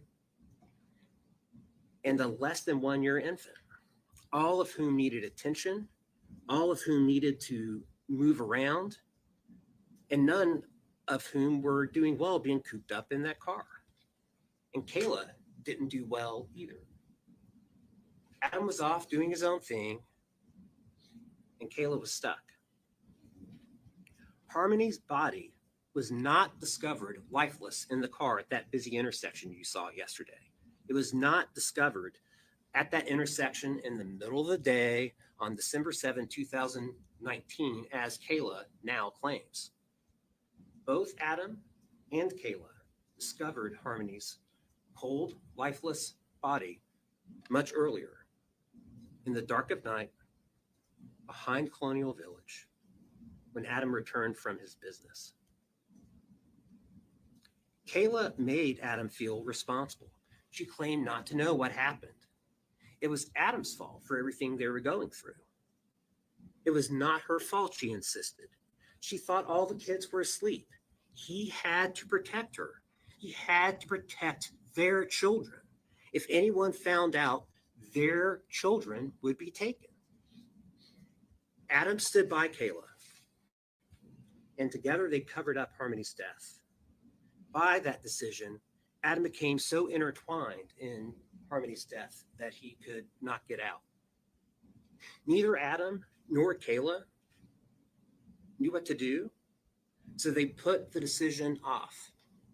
Adam placed Harmony's body in a duffel bag from the car and placed that duffel bag in the trunk. And Harmony's body was in that bag in the trunk of the car when it broke down at the intersection of Webster and Elm. They had driven off from the Colonial Village apartments to try and figure out what to do, where to put Harmony's body. But then the car broke down. When it did, Adam grabbed the bag from the trunk and carried Harmony's body away from the intersection to the parking lot at Colonial Village. From there, as you'll hear, Harmony's body was moved from place to place until Adam and Kayla finally figured out a plan to hide the body permanently. When asked, Adam and Kayla told people that Harmony was back with her biological mom in Massachusetts. Let's now move forward 2 years. December 2021. This was 2 years after Harmony's death and close to a year after Kayla and Adam had separated. The police were now investigating Harmony's disappearance. They found Kayla and asked her where to find Adam and where Harmony was. Kayla gave the lie she and Adam had used to explain why Harmony was no longer living with them after Harmony died in December of 2019. That Adam had returned Harmony to her mother in Massachusetts. Kayla also told the police that she believed Adam was in Maine. After speaking with the police, she contacts Adam and she told him, quote, "You need to come down here." She told him he needed to return to New Hampshire and deal with the police because she was not going to deal with all this by herself. Adam did what Kayla told him to do and returned. But unfortunately for Kayla, he also brought another woman, Kelsey Small, with him. Adam met up with Kayla and they talked about what to do. That New Year's Eve 2021, Kayla talked to the police again. This time, it was at the Manchester police station. She again gave the lie that protected her, insisting Adam took Harmony to her mother's, and that was all that she knew. And after well over an hour of talking, as Kayla stuck with this lie, the police gave her time alone to think, to write down what she wanted to say, just in case it was too difficult to verbally speak about. And Kayla did take that time alone to think and to write. And this is what she wrote. Quote, "I don't know what happened. No clue. I just know he left to bring her to meet her mom, to give Harmony to her after he dropped me off at work in the morning." And she wrote, "You need to get him to talk. He won't tell me anything. So he obviously did something and isn't saying anything to me." Kayla was ready to point the finger at Adam, but only in a way that protected herself. 5 days later, January 5th, Kayla was arrested anyway, but for something different than what the police had wanted to talk with her about. Instead of being arrested in relation to Harmony's disappearance, she was arrested for something else, what eventually became a theft charge. But she knew the arrest was to pressure her. While in jail, Kayla had more time to think and to scheme. How was she going to get out of this mess that she was in? She knew that the police thought she had information about what happened to Harmony. And she knew that the walls were closing in. Kayla also knew that pointing the finger at Adam was worth something. And pointing the finger would help get her out of this mess. And she thought about how to use Adam to get out of it.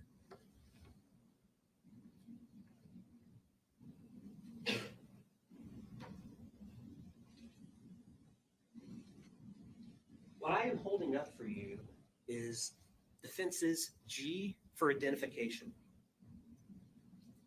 This plastic bag contains a note.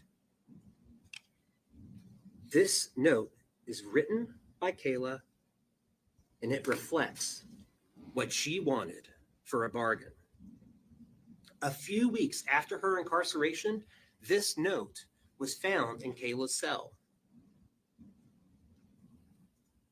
And in her musings, she writes of her willingness to, quote, betray Adam. Not to finally be free of Adam, not to finally be safe from him, not to tell the truth, to betray, meaning stab him in the back. But she also wrote of her longing to be alone with him one more time, to kiss, to make love if she could. She didn't write of fearing to be alone with him. She did not write of any fear that Adam would hurt or kill her for her betrayal. In her fairy tale musings, Adam would understand and protect her to the end. Their children needed their mother, she wrote. But as this note also shows, Kayla wanted more than just one last time with Adam. She had a whole wish list, a set of demands. She wanted, quote, immunity from everything. Everything being in all capital letters. She wanted immunity from everything, all charges I'm facing, and what I'm going to say about Adam. Maybe ankle bracelet, or probation, or drug court. Kids in my life. Not lose custody or rights to my children at all, and be able to have kids live with me once I do a residential treatment program and complete it. Kayla was willing to sing for her supper, not for truth, not for harmony, but for Kayla. Kayla was all about protecting herself to wiggle out of accountability for her own conduct. After that note was discovered in Kayla's cell in January of 2022, January 29th to be exact, Kayla told a correctional officer that she wanted to speak with the Attorney General's office. But no one came to her with a deal. And instead of a deal, she got a subpoena.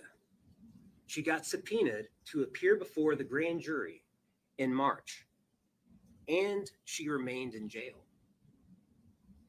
Now, Kayla finally got out on bail on May 6th, but she still had been subpoenaed to testify before the grand jury, this time on May 20th. Still no deal. And when Kayla finally appeared before the grand jury, she still had no deal. It was explained to Kayla that she could choose not to answer a question if it would incriminate her. Instead, though, she chose to lie under oath, the same oath you'll see her take later, trying to make herself look innocent while pointing the finger at Adam.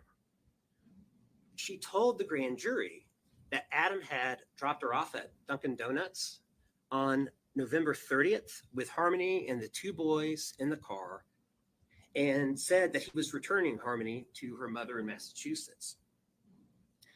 But even as Kayla insisted that she didn't know what happened to Harmony, a bombshell drops. The Attorney General's office, the AG, told her as she was testifying, she was working at Dunkin' Donuts, that they had her employment records. Was she sure? They asked. Kayla knew then that she was caught. She was caught in a lie. The AG had her employment records, looked at them, and knew that she was not working. And this was not just a simple, honest mix-up of days. Those records showed that the AG's office had, those records showed that she had been fired from Dunkin' Donuts for stealing even before the family had been evicted on the 27th of November. She knew she was caught in a lie. She knew the AG's office could prove it, but she had not developed a new lie and couldn't change course in midstream without a plan. So that day before the grand jury, May 20th, she kept marching forward, hoping that maybe they would believe her anyway. Nothing happened at first after her grand jury testimony was over, but Kayla knew it was coming. And roughly 2 weeks later, on June 3rd, when Kayla checked in as part of her bail conditions, it did. It came. She was arrested for lying before the grand jury.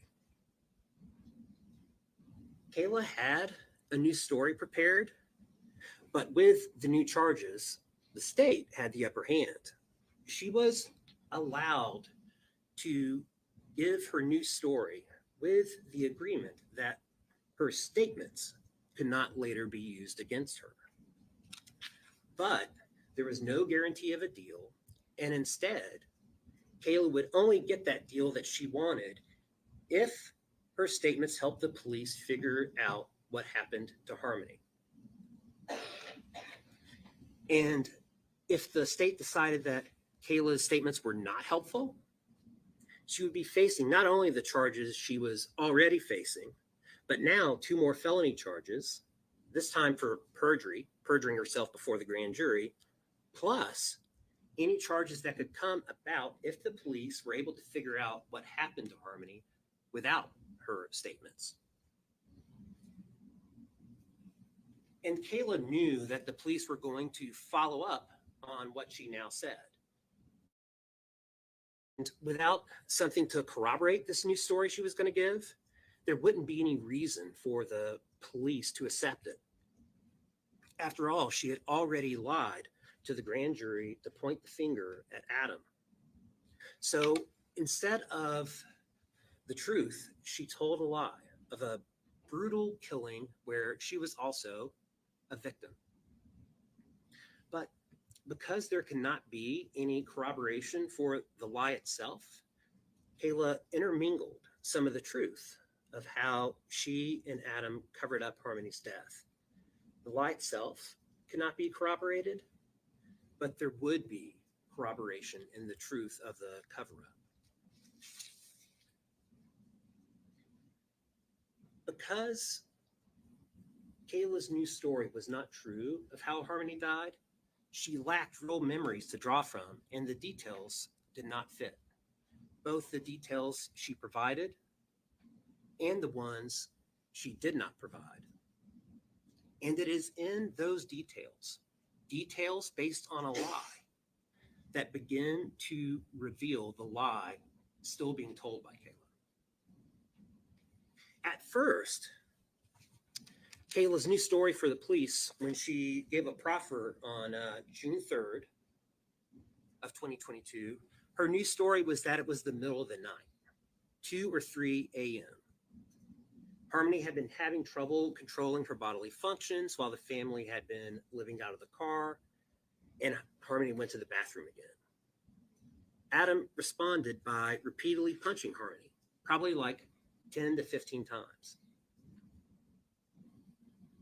That story changed to Adam assaulting Harmony in the morning before they went to the clinic for their methadone. The story then continued by saying that Adam struck Harmony again after getting back in the car from the clinic. Then, as they drove to Burger King because Kayla wanted to get something to eat for her and the kids, the story expanded to Adam punching Harmony as he was driving into the Burger King parking lot. Kayla claimed to recall Adam commenting that the last strike was different. He thought he hurt Harmony. Kayla did tell the police that she put an arm up briefly to try and stop Adam, but to no avail. Adam drove up to the Burger King drive-thru. They ordered their food. Adam paid cash. The family got their food and drove back to the Colonial Village apartments with Harmony moaning in the back. That's her story. And when asked, Kayla claimed that she fed the kids. She told the police that she went up to her friend Anthony Bodero's residence to get some drugs for she and Adam to use, leaving Adam alone in the car with Declan, Seamus, and Harmony. This whole entire story was not true.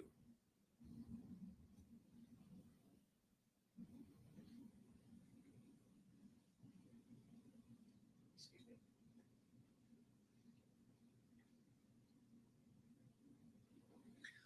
One of the things that you'll see that reveals her story about punching to be a lie is that she is unable to describe a true scene. She does not describe 2-year-old Seamus crying as his sister beside him is being struck. She does not describe the baby screaming as violence and chaos break out around him. She does not describe trying to soothe or quiet the children, nor does she describe Adam reacting at all to what would have been a cacophony of screaming and crying had all that punching been true. She does not describe trying to hide a broken child from the Burger King cashier or any concern on Adam's part that Harmony might be seen by the cashier or the camera. She does not describe Harmony as she feeds piece by piece food to Seamus, who is next to her in the backseat of the car. She does not describe seeking help from her friend she got drugs from. She doesn't describe any concern by her friend, Anthony Bordero, that she seems upset. And please keep close attention to Kayla's various descriptions of the car breaking down, where she claims that she and Adam first discovered that Harmony is dead. Kayla told the police that with Harmony in what would have been a critical, perhaps fatal condition in the back seat, the family decided to drive away from their corner in the back of the Colonial Village apartments. Yet Kayla did not remember where they were going. Then the car broke down at the intersection of Webster and Elm, and they discover Harmony's dead body in the backseat. Kayla talked about waving, honking, agitated drivers behind them around the car as Adam manhandles a dead child in the back seat into a duffel bag. And no one notices. Their car did break down on December 7th at the intersection of Webster and Elm. That is not in question here. And the family did walk back to Bodero's. But Harmony's body was already in the duffel bag, in the trunk, from when they discovered her death in the early hours of the night before. Yesterday, before we broke, the court gave you a partial set of instructions on how you are to go about deciding this case. Among them was an instruction on assessing the credibility of witnesses. It is up to you to determine the credibility of witnesses. But the judge did suggest an illustrative list of factors to consider in making that determination. One factor is whether what the witness said appeared reasonable.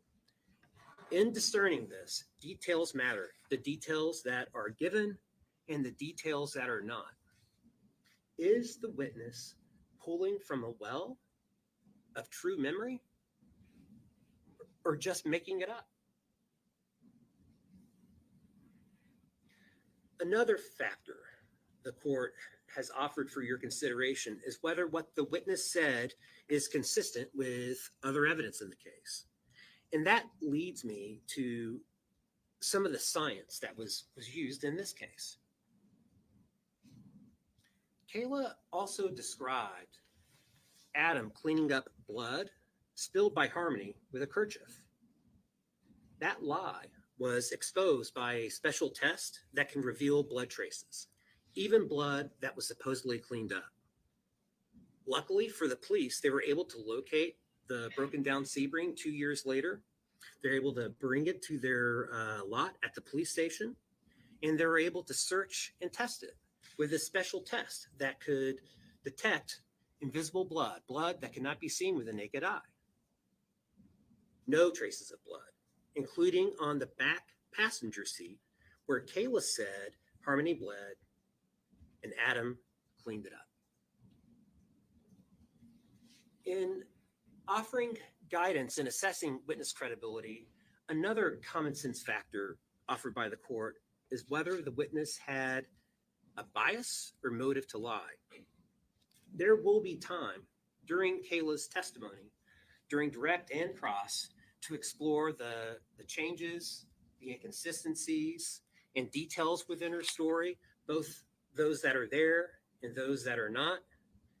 And you just heard about the science to also assist you in evaluating Kayla's claims. But here, what follows is an example of Kayla's motive to lie at play, of Kayla taking something true and twisting it to point the finger at Adam, yet hide her own involvement. In telling the police how Harmony's body was finally removed from their lives, Kayla described an incredibly disturbing treatment of Harmony's body, her remains in the refrigerator before being placed in the shower, under hot water, washing away the fluids. Kayla at first said it was all Adam, and he wouldn't even let her in the bathroom. But she slipped up, and fortunately the interviewers caught it. They caught the slip and they probed. Kayla had to admit that she was part of it too. She cut off Harmony's hoodie in the shower, and she and Adam bagged up Harmony's clothes. And when that was done, Kayla and Adam put her remains in another bag, with Kayla helping Adam to zip that bag up. You will hear that after Adam and Kayla permanently hid Harmony's remains, that their relationship became more frayed. Adam struggled with the loss of Harmony and his mental health suffering. Adam and Kayla separated briefly. That was in the spring of 2020 before reconciling. But Adam continued to spiral, and a year later was arrested after another episode. He went to rehab, then stayed at a sober house before going to Maine with Kelsey Small, which was where he was in December of 2021 when Kayla told him to return to New Hampshire and help her deal with the police. Joined with the murder and related charges is a second-degree assault charge. That allegation is that Adam knowingly caused bodily injury to Harmony in July of 2019 by striking her in the face with a fist. Harmony did get a black eye during the summer of 2019, and no question about it, Adam did react when he saw Harmony trying to smother her brother, jerking her away to stop her, but that is not what caused the black eye. On July 22nd of 2019, Kevin Montgomery, Adam's uncle, came up from Florida to the house. He saw Harmony's black eye, prompting a conversation about her. During this conversation, Adam told Kevin about a time when he walked in to find Harmony smothering then 5-month-old Declan. Harmony had her hand wrapped around his mouth, causing him to turn blue. Adam pushed Harmony away while checking on Declan. Then, a week later, upon returning to Florida, I believe it was July 29th, Kevin made a report to New Hampshire DCYF. And he told DCYF that Adam gave Harmony a black eye, conflating what Adam had said. A veteran caseworker, Demetrios Saros, responded that very same day, the 29th, to investigate. Though the encounter was brief, he did see Adam and Harmony outside the house getting into a car. And when he saw Harmony, he observed no concerns. He also followed up, paying another visit on August 7th. This time he did see a small red mark in Harmony's right eye and faded bruising under the eyelid. He spoke to Harmony alone, asked probing questions to find out what may or may not have happened, and then, after doing his job, left the visit satisfied that there was no substantiated evidence of abuse. I am getting ready to step down, but before I do, there is just one more instruction I need to discuss. The court has instructed you that you are to decide this case not on sympathy, but on the evidence and the evidence alone. This case involves the tragic and senseless death of Harmony, an innocent 5-year-old and it triggers perfectly understandable, innate human emotions, and it would be a human not to feel them. But as was discussed during the jury selection process, and as you've been instructed by the court, you all have a difficult yet necessary task: deciding this case not on emotion, not on sympathy, but on the evidence. And after you have heard all of the evidence, after you've heard all the evidence in this case and apply the facts to the law, you will know that Adam did not murder his daughter or engage in witness tampering with Kayla. Kayla was an equal participant in the cover-up. She alone knows how Harmony died, and she won't tell. At this trial's conclusion, we will ask you to follow the evidence you have heard and find Adam not guilty of murdering his daughter, witness tampering with Kayla, and second-degree assault.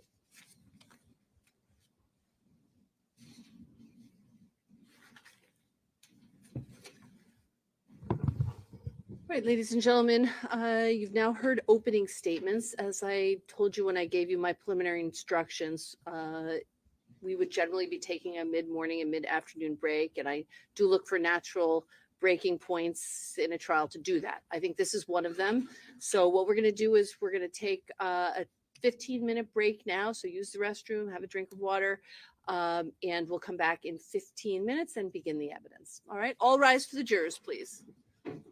All right. All right.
And we're back.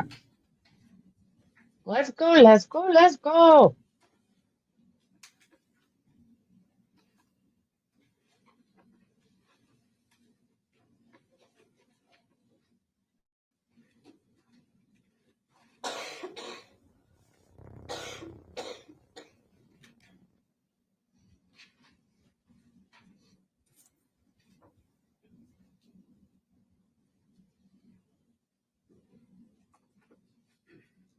All rise for the jury.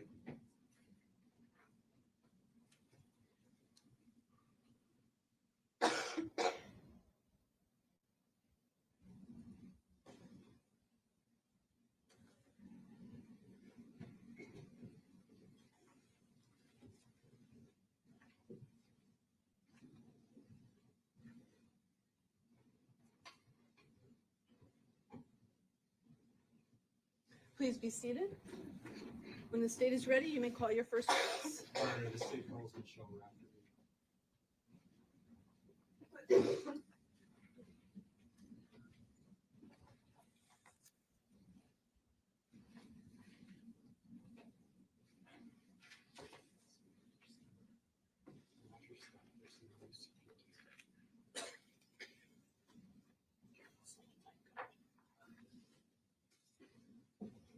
And Ms. Rafferty, if you just remain standing and raise your right hand.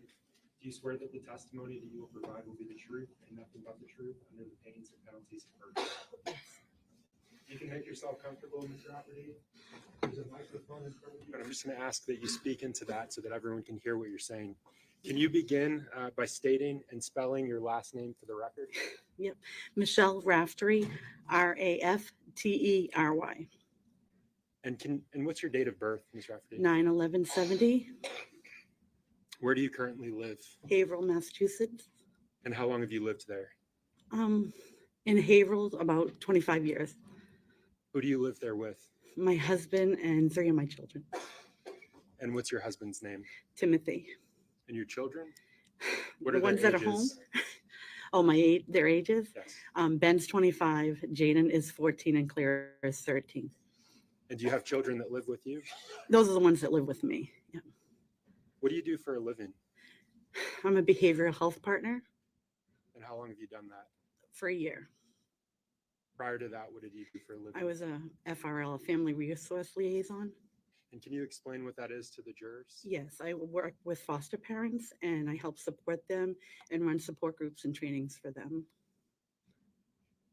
Do you have any experience as a foster parent yourself? Yes, I do. Over 13 years. And can you tell the jury about that experience? Yes, we had the privilege of being Harmony's foster parents. And you mentioned a name, Harmony, just now. Yep.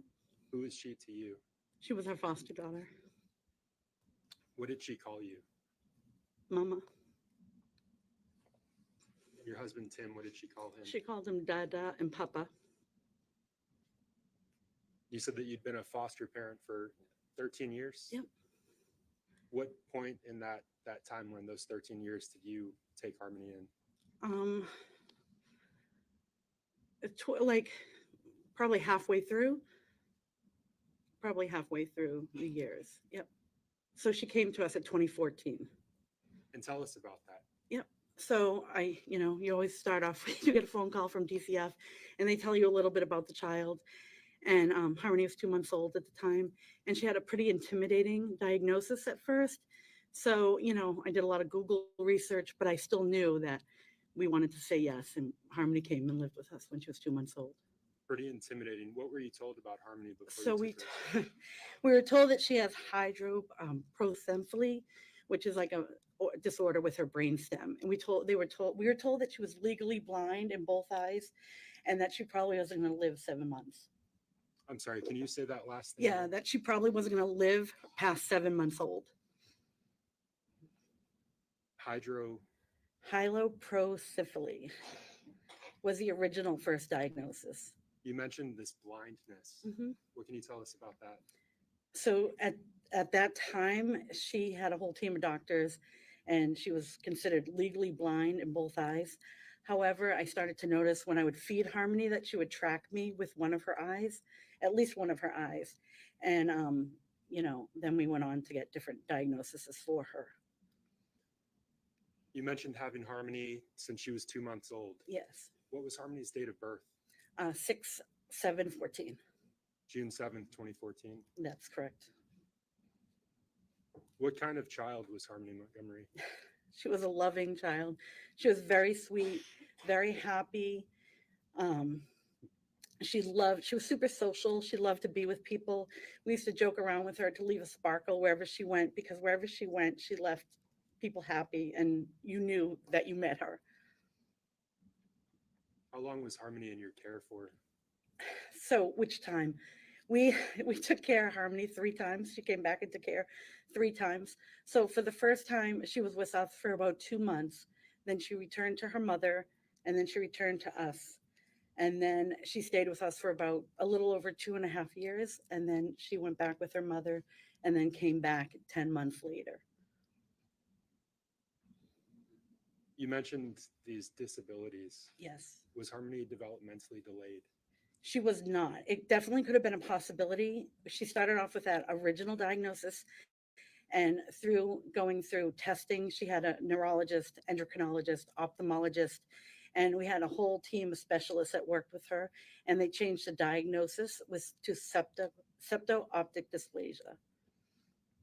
And were you taking any steps when she was in your care to treat her needs? Yeah, absolutely. Harmony had, like I said, a team of doctors. She also had early intervention workers. So she had 2. She had a nurse that came weekly, and she had a vision specialist that came weekly, and we did all the treatments and the programs that she needed with that. Was she meeting benchmarks at that time? She was meeting every benchmark. She was succeeding. Yeah. Ms. Rafferty, when was the last time you saw Harmony Montgomery? The last time I saw Harmony was December of 2018. Your Honor, may I approach the witness? Yes.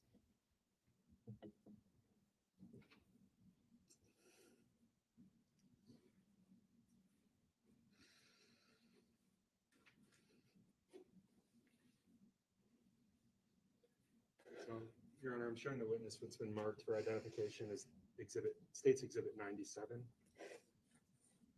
Ms. Rafferty, do you recognize this? I do. I'm going to get close to a microphone so I'm picked up. What is this? That's the day that they were doing school pictures, and she wanted to have a sparkly blue dress. And do you recognize the person that's depicted in this picture? Yes. Who is it? It's Harmony Montgomery. Is this a fair and accurate representation of Harmony as you remember her? Yes. Your Honor, this one I move to admit as State's Exhibit 97. All right, the ID is stricken. It's entered as a full exhibit. And I move to publish at this You point. may Your Honor. publish it.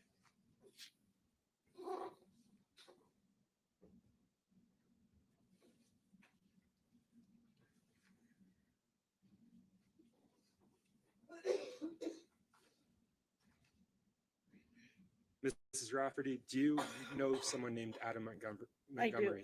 Yes. How do you know him? He was Harmony's biological father. Would you recognize the defendant if you saw him again? Absolutely. Your Honor, may I approach? Yes, you may.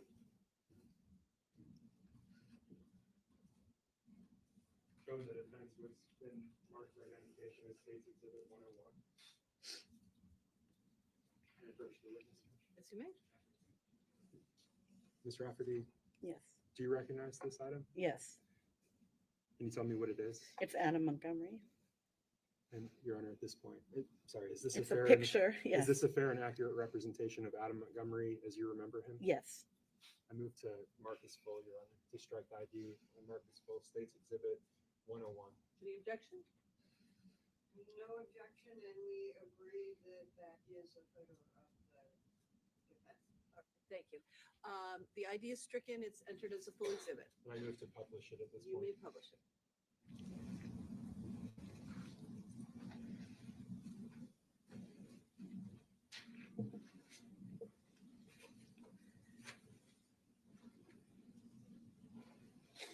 Ms. Rafferty, I'm sorry, Attorney Knowles, Would you return the exhibits back to the table when you're done with them, just so that everything remains there unless you're going to use it shortly Absolutely. again? Thank you.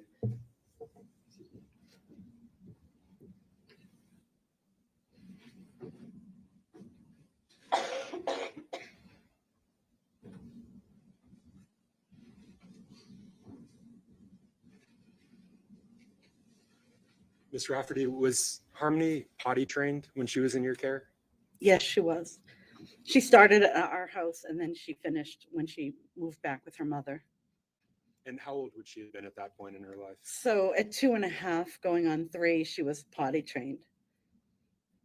What steps did you take to, you said she started at your house. What Yeah. steps did you take to potty train her? Harmony was very easy to potty train. She didn't like to have, soiled clothes on, and she wanted to be like the bigger kids that were in our house.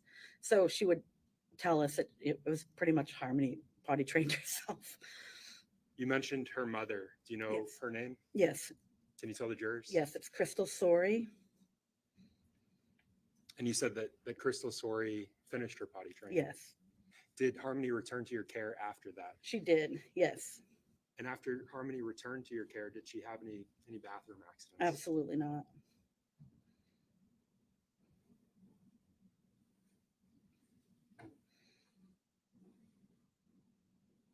If I could have just a moment, Your Honor.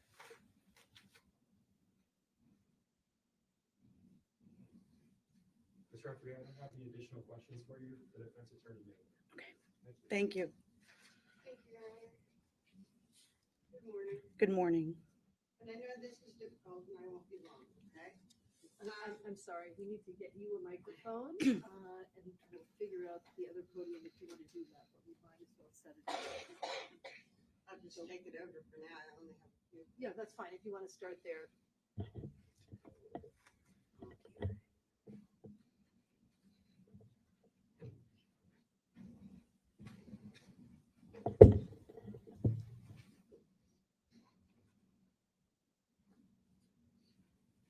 I've been pronouncing your name all this time wrong. Rafferty? It's Rafferty, yes. And quite a birthday that you have too. That's right. Yeah. So you said that you had Harmony placed with you 3 times. Yes, In between, she was with her mother, yes, and then she would be returned to you. yes. And how long was the most recent time that, how long was she with you the last time she was placed with you?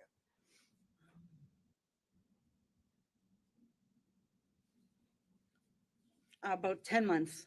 Okay. And from being placed with you for about 10 months, she went to another foster care? Yes, And you felt like she had more needs than you could deliver, so she went to a therapeutic foster care. no, Miss Cumba? That's not? I don't know that other foster parent. Ah, okay.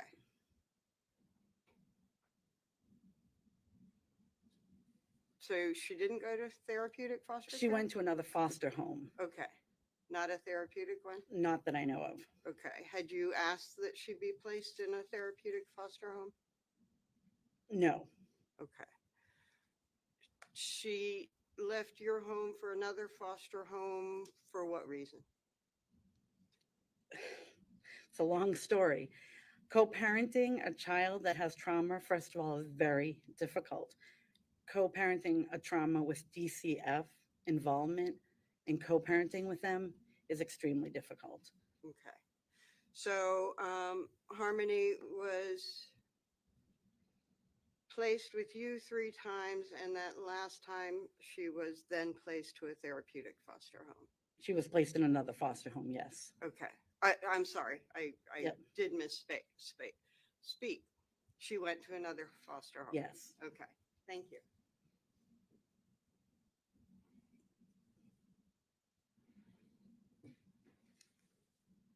Your Honor, no further questions for this witness. I'd ask that she be excused. Any objection? All right, you may step down and Thank you are you. excused. Wow. Okay then.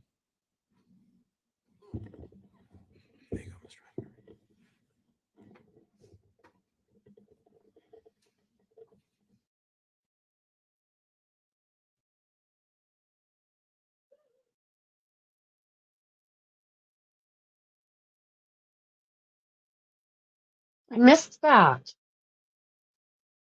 Empty seat. I like that. Keep showing those empty seats.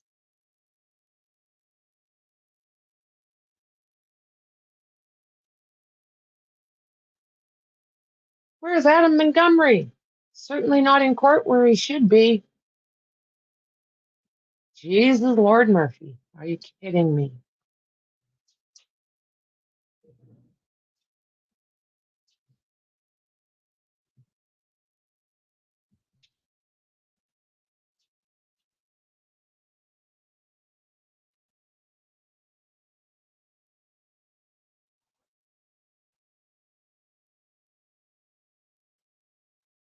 I totally missed that.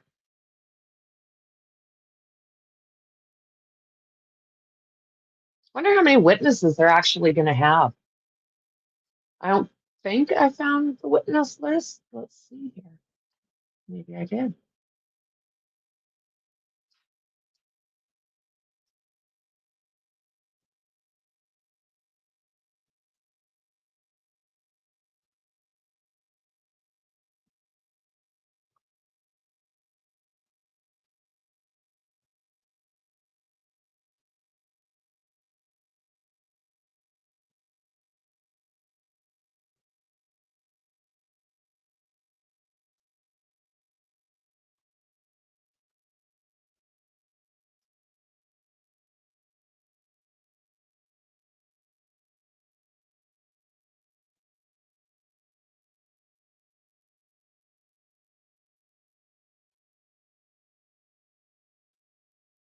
I'm not seeing that. Maybe I didn't find that.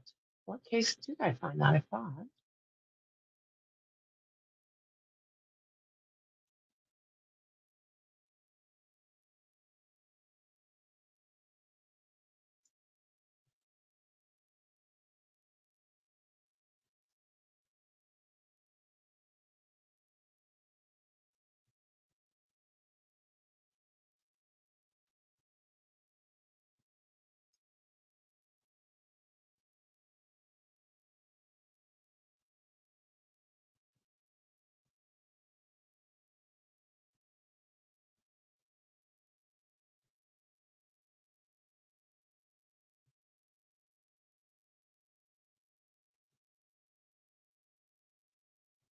Wow.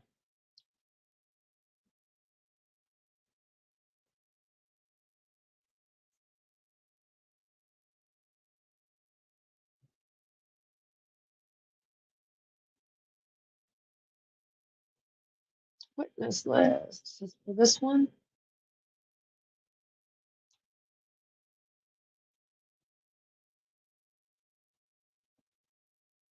He's not first time hit trial, right? So it must be because this is from January 8th, 2024. And civilian witnesses, they have 79. Law enforcement witnesses, they have 73. And expert witnesses, they have 6. Record keepers, they have 33.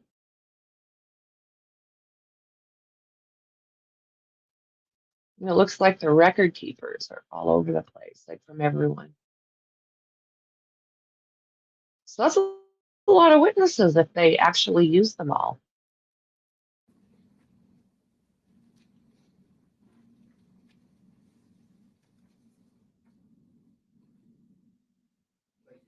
Did they? All right, state me call its next witness. Okay. Stated like Miss Chrystal Sorey. Did they? I'll have to look for that. Thank you. Thank you so much.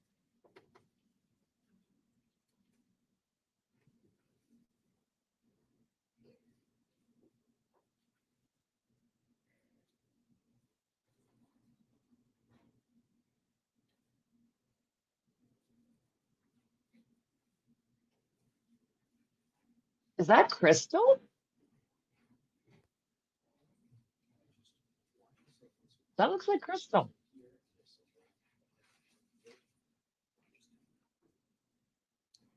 I thought so. If you could just remain standing for a brief moment. Sure. Is she pregnant? If you would please go ahead and raise your right hand. Do you solemnly swear to this jury that you will tell the truth, the whole truth, and nothing but the truth? So help you God. I do. Thank you, Ms. Sorey. Please feel free to have a seat.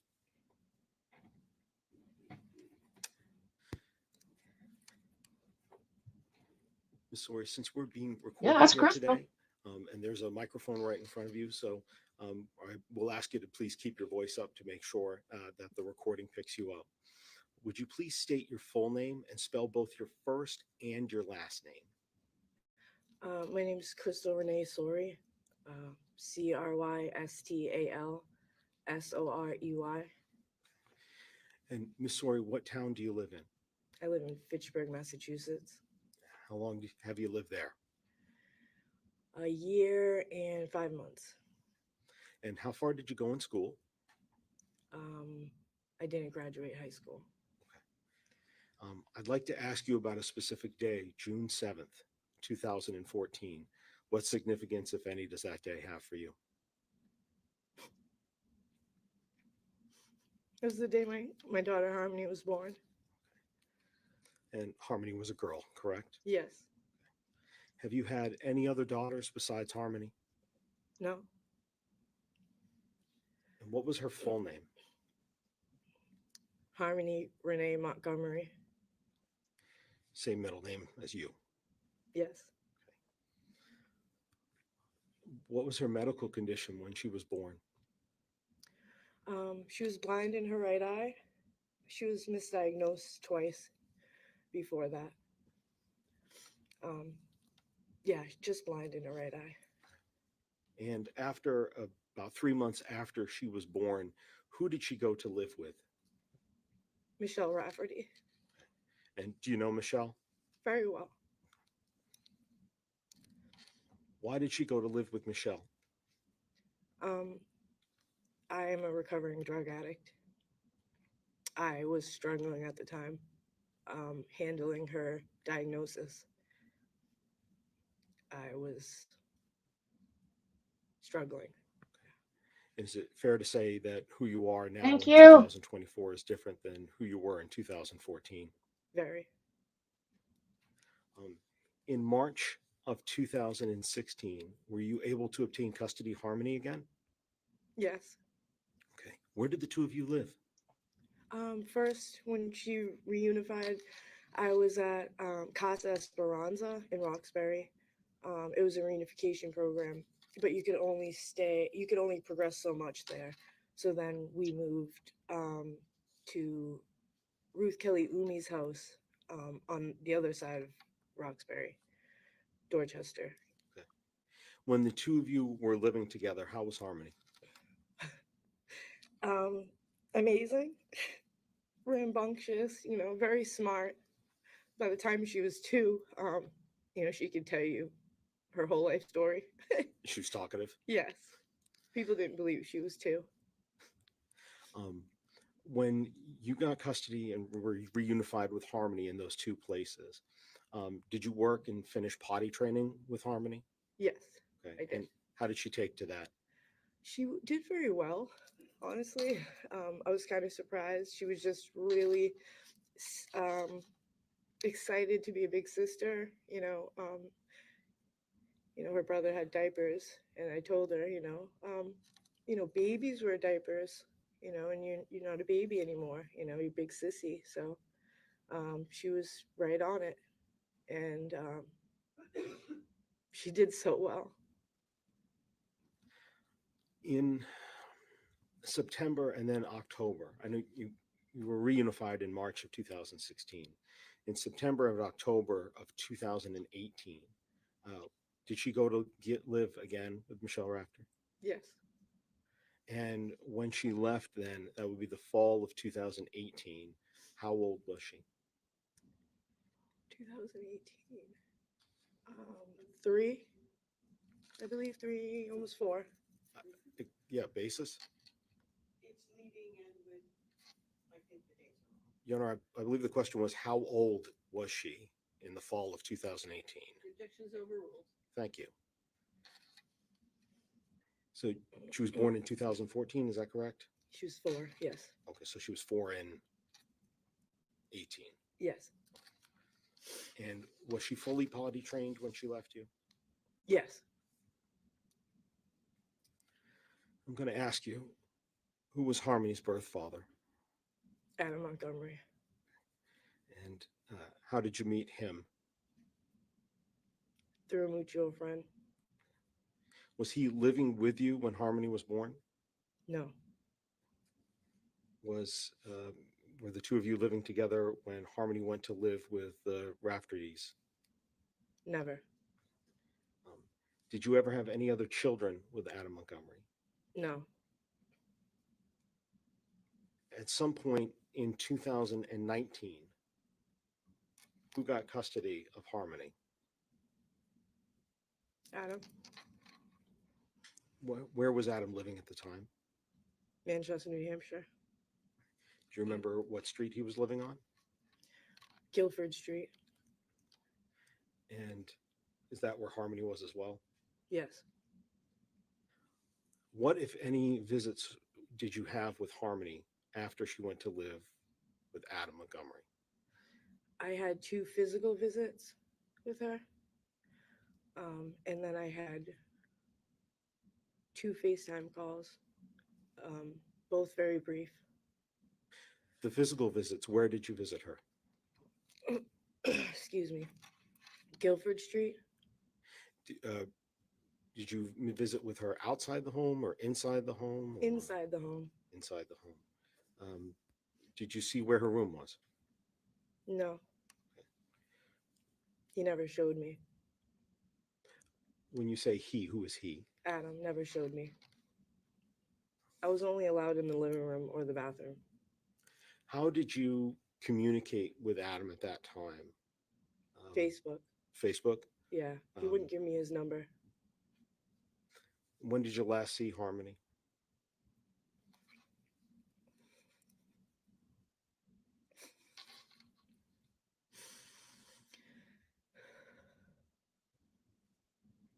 April April of 2019.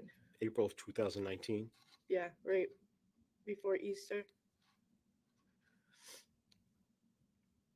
How did you see her? Oh, I was doing a Facebook video call. That was how I had job training. So I couldn't do a physical visit that week because I didn't know my schedule. You said that was before Easter, is that correct? Yes. Did you see her on Easter? Yes. Were you able to see her after that? No. What did you try to do to be able to see her or talk to her after that? I just kept reaching out to Adam and Kayla and, asking, begging them to let me see her. And I was sorry for whatever I did. I wasn't even sure what I did. But I was just trying to reach out to really anybody at that point, his family, his grandmother, his uncle, his dad, anybody. Let me ask, did you try to reach out through the months of May and June? Yes, What about in July?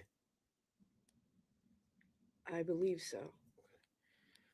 Did you receive any phone call from Kevin Montgomery, Adam's uncle, in July? Yes, I'm not going to go into the detail of what was said, but after that call, did you continue these efforts you talked about before, trying to get in touch with Adam? yes, And what about September of 2019? Were you trying to get in touch with Adam then? yes, What about October and November of 2019? Were you trying to get in touch with Adam then? yes, Christmas of 2019? yes, In touch with him then? yes, Were any of those successful? no, Did you see or hear from Harmony at all during that time period? no, What about in the year 2020? Did you continue to try to find and get in touch with Harmony or Adam? I'm sorry, can you repeat that? No problem. What about the following year, in the year 2020? Did you try to get a hold of Adam and Harmony? Yes, I had made a new Facebook hoping because he had blocked me and so did Kayla. I was hoping to get through to him that way. Did you try also through 2021? Yes. By December of 2021, what else were you doing to try to find Harmony I was to respond? calling DCF. I was, telling my therapist, talking to anybody that I knew was either a mandated reporter or had some type of leverage because I wasn't getting anywhere. I had wrote also to the mayor. And in December of 2021, did you have any meetings with the Manchester Police Department? I'm sorry. Yep. In December of 2021, did you meet with the Manchester Police Department about trying to find Harmony? Yes. And with regards to that, did you provide them with any permissions to try to get more information to help find Harmony? I signed whatever they needed me to sign. Did any of that include medical authorizations for medical records? Yes. Did you provide a DNA swab for them? Twice. Did you provide permission for them to look at your Facebook account? Yes. Did you provide permission for them to find out where you had been living and contact those places to confirm your dates there? Yes.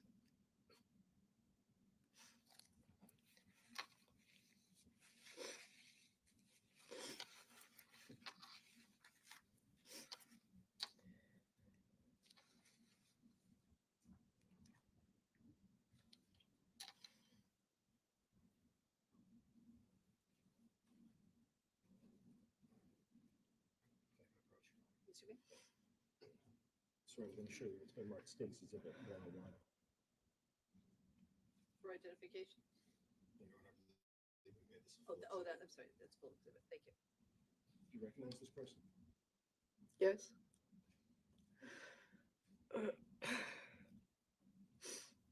Adam Montgomery. This is the person that you were trying to get a hold of. Yes.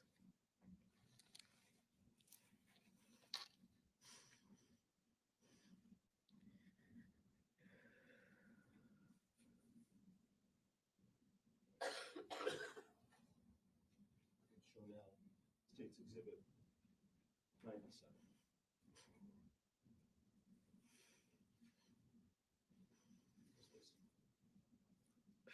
That's my girl. That's Harmony. In the fall of 2018, she went correct. Do you know that she was going to school, taking classes? When she was with Michelle, she was, but not after. Not after. No. Can you explain what you mean by that? When she went with Adam, she never went to school.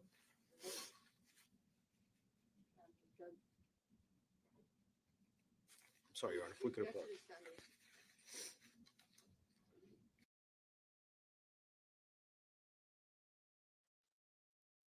Sidebar already. So yeah, this is biomom, Chrystal Sorey. She was also having problems with substances, and Harmony was placed with Adam, who was like the worst possible choice ever because he was knee deep in all sorts of substances as well.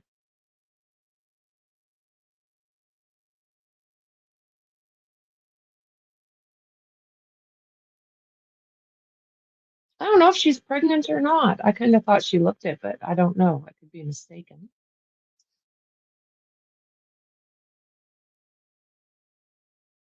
What a coward, doesn't even show up. That tells us everything. I say not to read into it. I'm reading into it.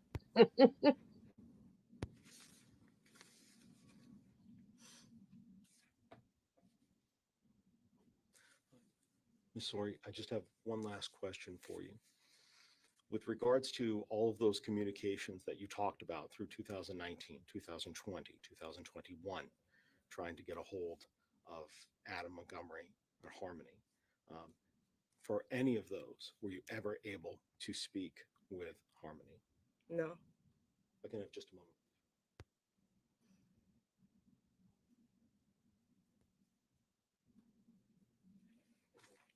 And just to clarify, Ms. Sorey, the last time that you saw her, I believe your testimony before was April of 2019. Yes. So it was not around Thanksgiving time of 2019. No. Thank you. I have no further questions for you, Ms. Sorey. I believe defense counsel will have a few.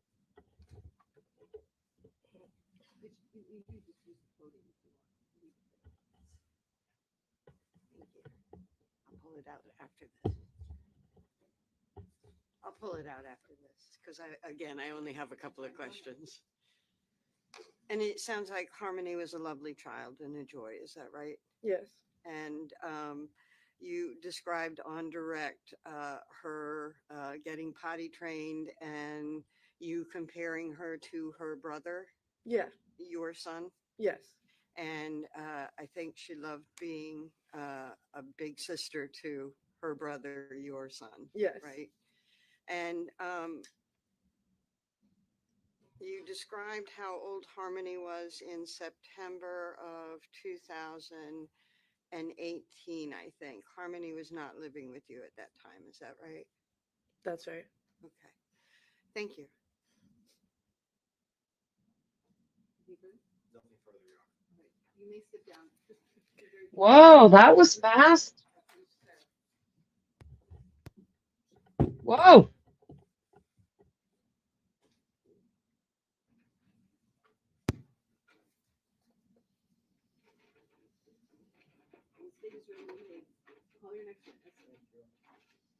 That was really fast. I expected longer, to be honest with you. I thought they'd have a lot more questions for her. Straight into Chrystal. Yeah, that's what I thought too. I don't understand. I don't understand.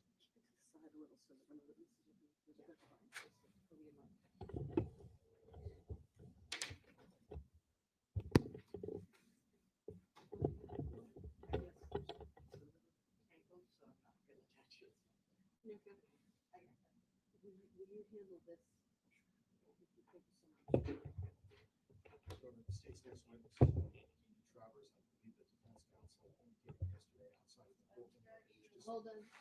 That they wish to speak with you about this. What was he doing?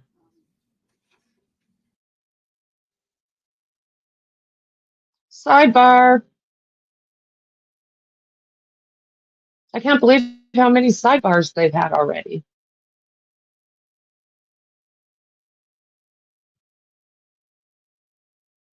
Playing fair so far.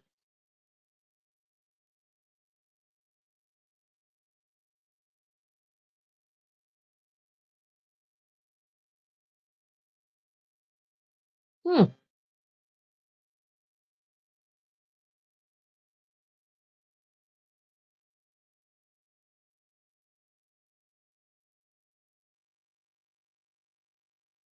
Yeah, I mean, they're just powering through this.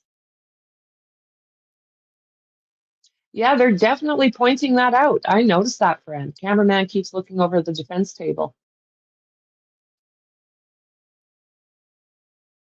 Cameraman and counsel.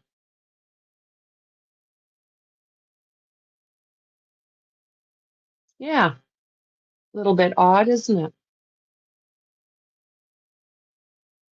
Right off the hop, it's odd.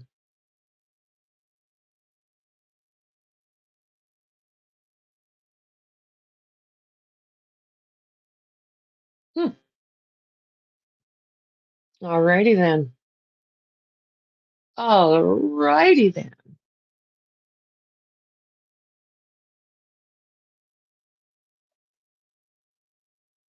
Hmm.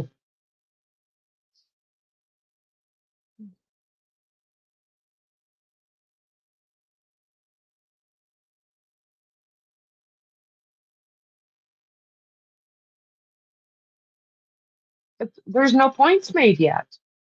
They have not given any points out yet.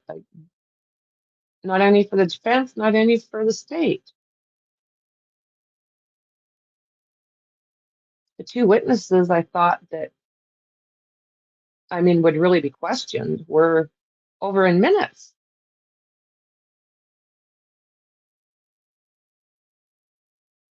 I wonder when Kayla's going to be brought in. Do you think she'll be brought in closer to the end so that it sticks in their heads a bit?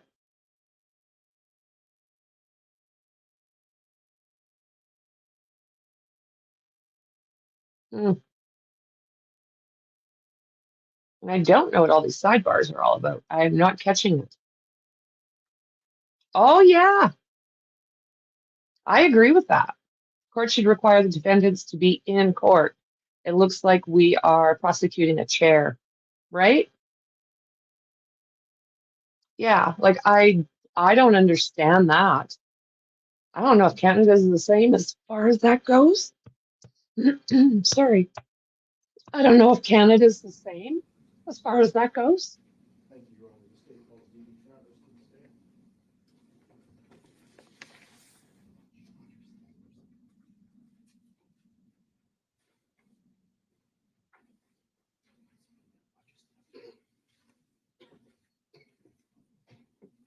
Well, Ms. Travers, thank you so much. Please remain standing for a brief moment and raise your I right hand. do. Yeah, I do, friend. Do you solemnly swear that the testimony you give this jury will be the truth, the whole truth, and nothing but the truth? So help you God. Yes. Thank you. Please feel free to have a seat. Ms. Travers, let me just ask you, since we're being recorded here today, would you please state your full name and spell both your first name or the initials you go by and your last name for the record? Sure. My first name is DD, just spelled as DD. Last name is Travers, Travb as in Victor, ERS.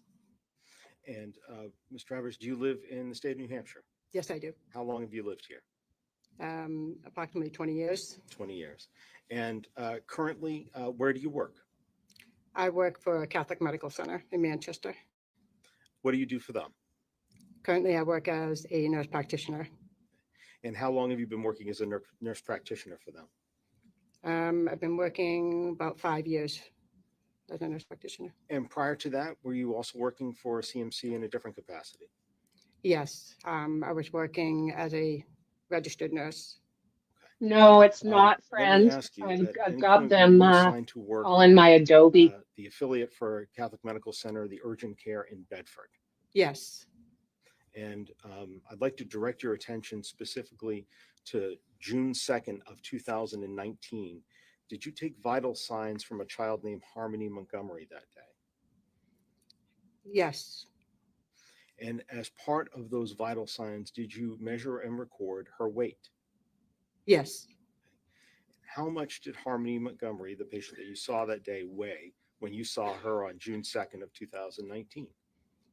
I don't recall the actual number.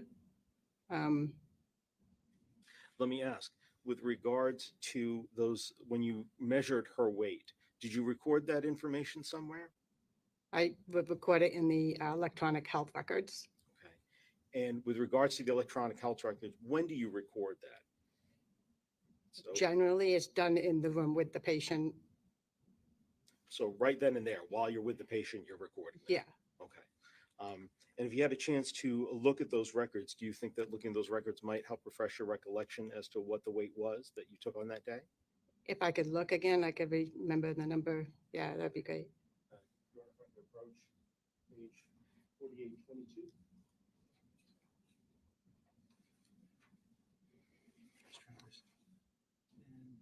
Do you recognize that to include the medical records that you entered that day? Yep, it has my name right there. Okay. And And I'm about to say, I'm going to have you go ahead and take a look at it for a moment. And when you're ready, just look back at me. I'm going to ask you what her weight was. okay. And does that, looking at that, does that help refresh your recollection of the weight? Yes. And how much did Harmony Montgomery weigh in June of 2019 when you measured her? 35.20. 35.20.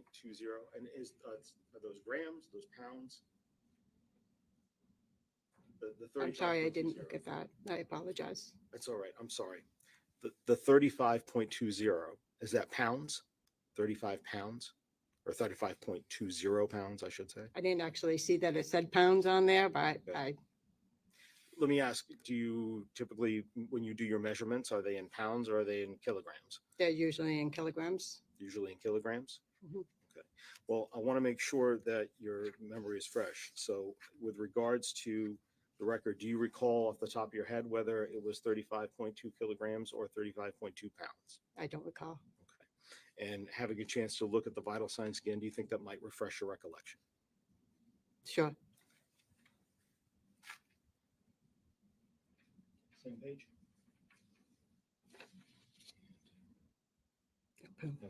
Let's say, does that help? I see you nodding your head up and down. Does that help refresh? Yes, yes. So that 35.2 are those pounds or kilograms? Pounds. 35.2 pounds.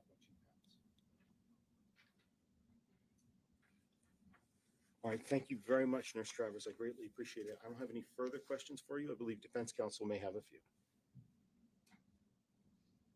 What? And I think Harmony's weight was appropriate for her size and age.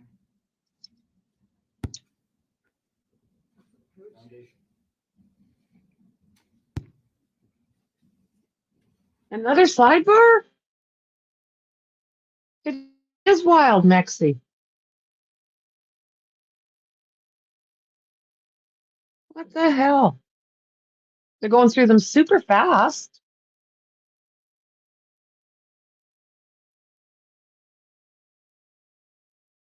And every 10 minutes, not even, every 5 minutes, their sidebar.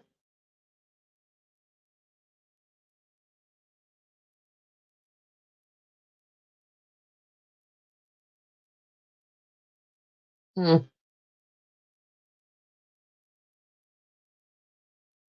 Yeah, all the documents on the different cases that I'm able to find. Usually,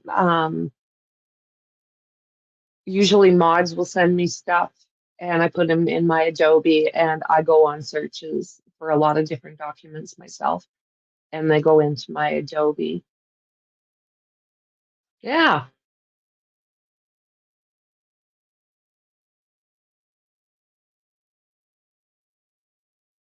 I don't think so. And if they do, they're doing it awfully quietly.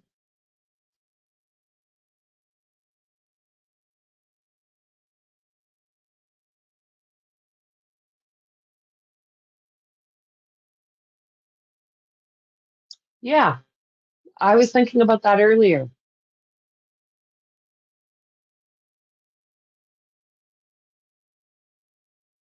Well, hopefully a lot of this stuff that comes out. I mean, what are they starting? Like, this is just like what? They spent no time on Chrystal. They never spent any time on that foster care. And yeah, they're just like racing through it.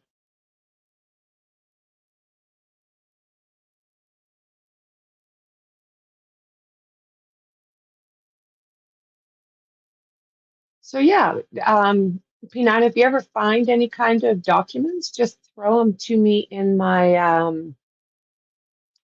Discord message. And that way I have them for court that's coming up or any cases that we're working on.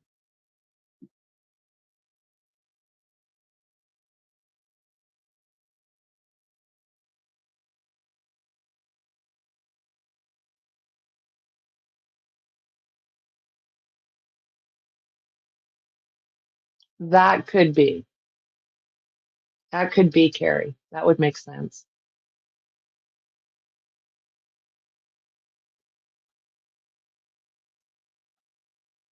I don't understand why they're zipping through these people. Maybe because they've got so many. I just got the updated witness list.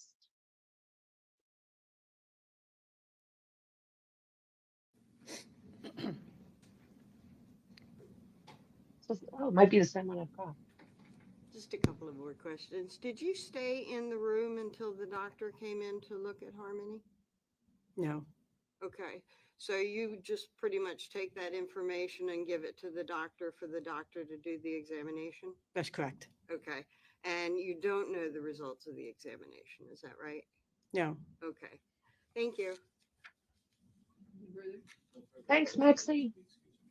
Any objections or being excused? May I ask one more Oh, hey, I appreciate that. I'm sorry. I But appreciate one of the that. observations that Thank you you did so much, make Lovestruck. was Lovestruck, why do I want to around call you her that? mouth. That's what I wrote in the report. Yes. Loves. Okay. And that was a rash or sores around her mouth that she was present for, right?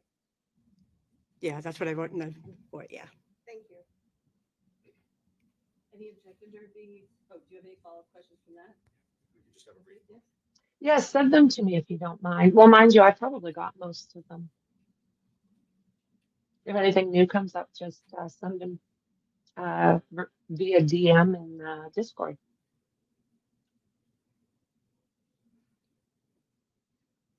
I don't know why I want to call you Lovestruck all the time. Any objections? No objection. All right. You may step down and you are excused. Thank you. Yeah, and if you want to put those on Discord, there's a tab for Harmony, so that's where that would go as well.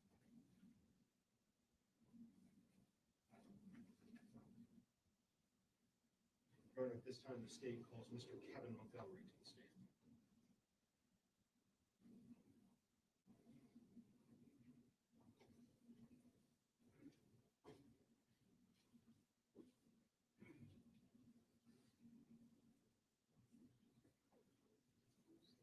It helps the creator a lot when you guys do things like that. Helps me a lot when you don't, like when you put it in for me to add to my files.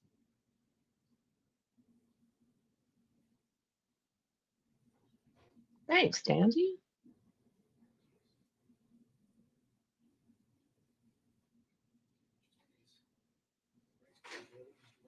Oh yeah, there's a lot of files. P9. Remain standing for just a moment. Thank you. Mr. Montgomery, if you would please go ahead and raise your right hand.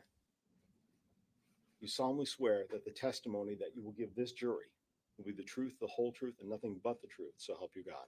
Yes, sir. Thank you, sir. Please feel free to have a seat.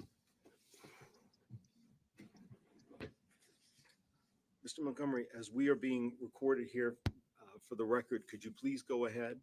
And I'm going to ask you to please go ahead and state your name, both your first and your last name. Hang on one second. Could you carefully open that? Otherwise, it sort of comes, the top can open. Thank you.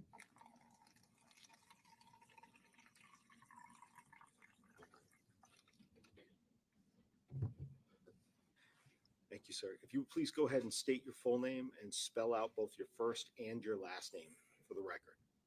Kevin Lester Montgomery, Kevin Montgomery. And Mr. Montgomery, what town are you living in now? Malden, Mass. How long have you lived down there? I've been back in the area since June June of this year? last year. June of last year. 23. Of course. Sorry. And are you currently working? I am. What do you do for work? I am a plumber. And how far did you go in school? 10th grade. How long have you been a plumber? Roughly 3.5 years ish. What are some of the other kind of jobs that you had before being a plumber? Landscaping. I was in the drywall, union, roofing, Okay. stuff like that. I'd like to ask, in 2019, where were you living at the first part of 2019? 2019, first part of 2019, I was living in Manchester, And what was the street address that you were living at? 77 Guilford Street. Who owned that home? Excuse me? Who owned that home? Sorry. My mom and my ex. And who else lived there? Let me ask, let's say in February or March of 2019, who else lived there?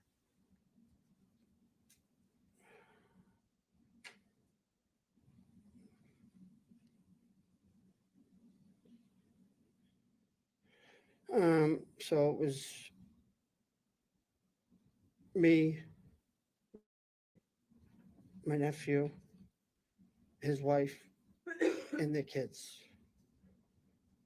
And who's your nephew, sir? Adam Montgomery, And who was his wife at the Piece time? of crap. Kayla Montgomery. I'm going to go ahead and show you states exhibits 1 and 2. And just see if, let's just talk about states exhibit 1 for a moment. Do you recognize states exhibit 1? I do. Okay. And what is that a photograph of? The front of the house, Which house? 77 Guilford Street. And what about, and with regards to that photo, did the house look that way when you were living there in 2019? And by that, I just mean where the windows are, the door is, the color. Yes. Okay. And now I'd like to show you States Exhibit 2 for identification purposes only. Do you recognize what that is a photo of? I do. What's that a photo of? That was Harmony's room.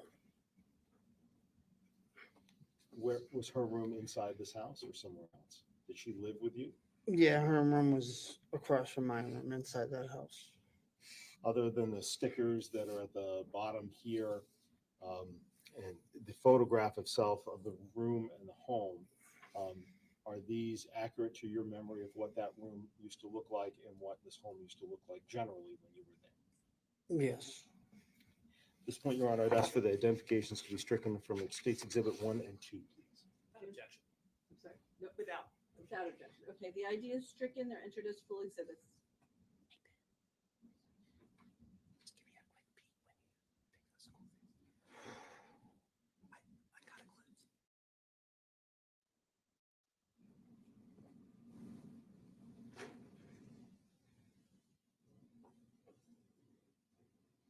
So, Mr. Montgomery,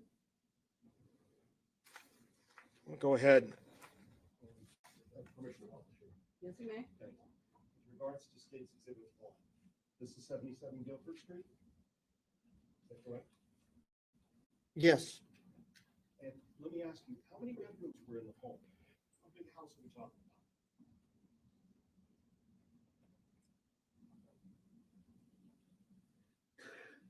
Living room on the first floor, 2 bedrooms in the back, and then like an attic that was like made over upstairs.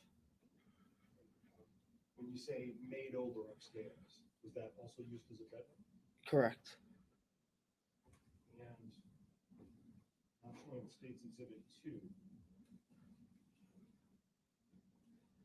I believe you said before, I want to make sure I got your testimony right, that this was Harmony's room. Is that right? Yes.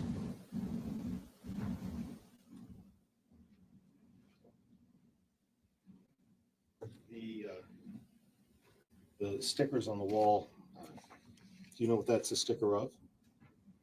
Yes, that was Minnie Mouse.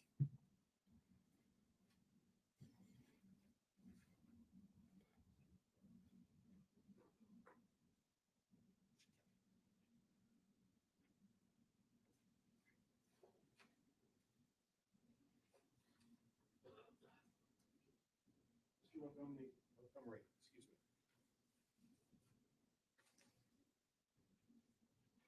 In 2019, you said, I believe before that you said that your nephew, Adam Montgomery, was living with you. Is that correct? Can you speak up, please? Yes, certainly. And let me move closer to the microphone. In 2019, I believe you testified a moment ago that you said Adam Montgomery was living with you and he's your nephew. Is that right? Yeah. Okay. Yes. And so nephew in terms of, so who's his father? And I would assume his father or mother is a brother or sister to you. So his dad's my older brother, Michael. And with regards to Adam, how long have you known Adam? His whole life. Were you subpoenaed to be here today to testify? I was. And let me ask you, do you want to be here today testifying about your nephew? No. When Adam came to live with you at Guilford Street, I believe you said before that he had kids with him and that he had his wife. Could you tell us what her name is? Adam's wife, Yes. Kayla Okay. Montgomery. And the kids that moved in with him there in 2019, who were they? Do you remember their names, I should say? I do.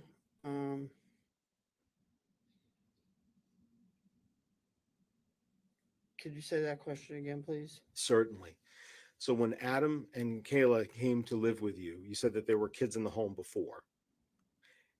What were their names? So when Adam and Kayla came in, who came with them? Yes, exactly. At first it was just Seamus. Okay. And who is Seamus? Seamus is their son. Okay. Who came to live with you next after that? Which child came next?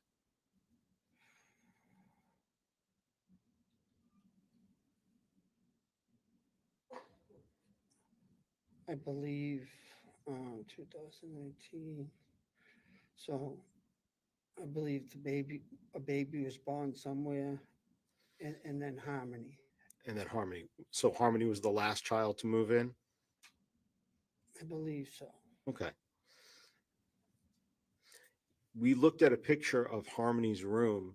Where was that room in the house? Was it upstairs? Was it downstairs?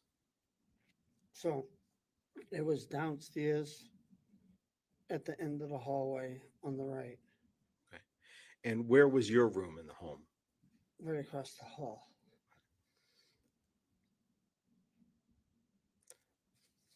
Where did you see Harmony spend most of her time when she was in the house?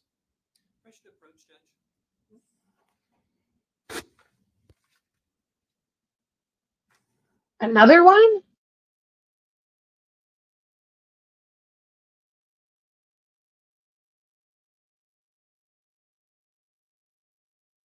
What the hell is going on with this? Sidebar, sidebar, sidebar. I know, Maxie, right?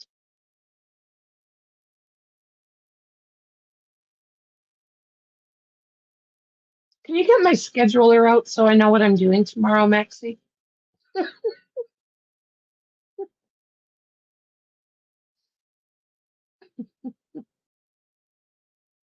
I didn't just say that.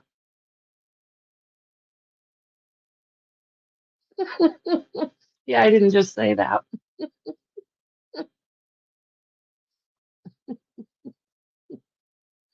Snarky, snarky.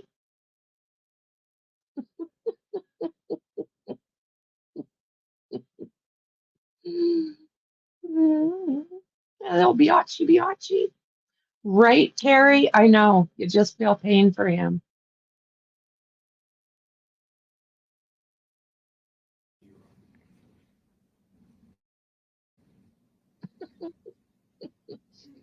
So, Mr. Montgomery, let me just restate that question for you.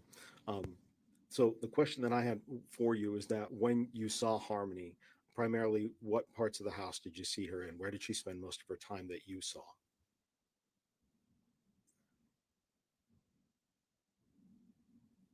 Just everywhere. Just everywhere. Kitchen. Okay. Living room, just everywhere. In July of 2019, did you stay in New Hampshire or did you go to any other state? I lived in New Hampshire, Mhm. and then I went for roughly 3 weeks to Florida. Okay. And let me ask you about that trip to Florida. Did any other family members go with you on that trip? My son. Your son? Okay. And when you were in Florida, did you visit any family members? I did all my family. Okay.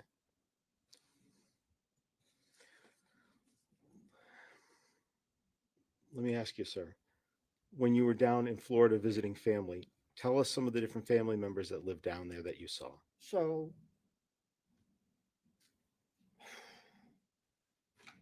the trip was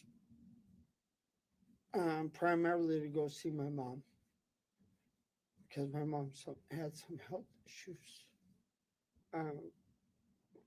But I have several brothers. I saw them, nephews, sister, the whole family. And I know testifying can be very difficult. So if you need a break or anything, you just let us know and let the court know. Okay. Okay. All right. You said that you were seeing your mother and she had some health issues. What health issues did she have? So I believe that April she had triple bypass heart surgery. And that's what the trip was based around, was going to see her. And did you spend a lot of time with her during that July trip? I did. Okay. When you came back, do you remember what day you flew back into town? Roughly the 22nd or the 23rd of July. And I apologize. I made an assumption there, and I shouldn't do that. How did you come back to New Hampshire? Did you fly? Did you drive? Did you take a train? We flew, James and myself. And when you flew back, and who's James? James is my son. Okay. So when you flew back into town, did you fly into Manchester or into Boston or somewhere else? Boston, Logan. Okay. Did you come back to Manchester that same day after you got off the flight? I did. Okay. And did you go to visit 77 Guilford Street? Did you go home? I did.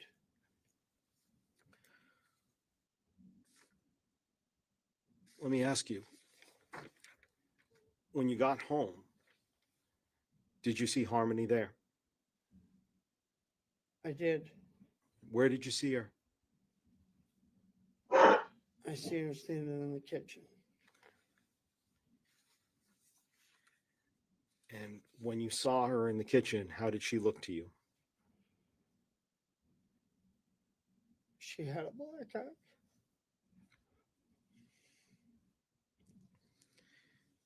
Can you describe it for us? How did the black eye look?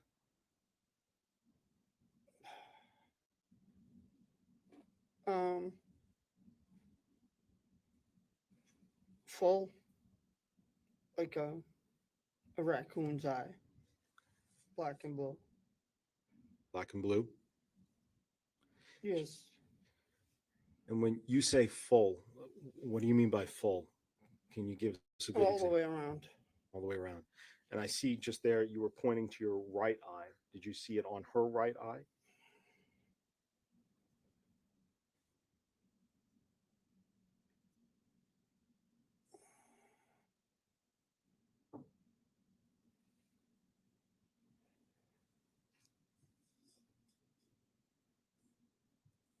I honestly can't recall, but I think the left. Okay. You think the left. Okay. I appreciate that for your honesty there. You said you saw her in the kitchen with this black eye? Yes. Okay. So when you saw her in the kitchen with this black eye, what, if anything, did you say?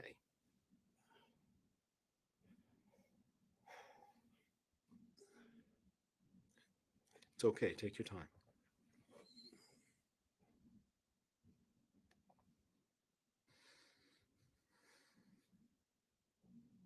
Something along the words of, oh my fucking God, what did you do, Harmony? And who answered that question? My nephew Adam, Where was he? standing right behind her. And what did Adam say?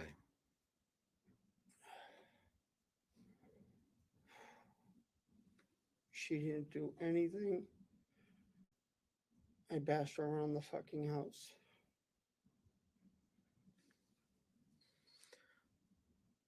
Did Harmony ever say anything in response to the question, or just Adam saying, I bashed her around the fucking house?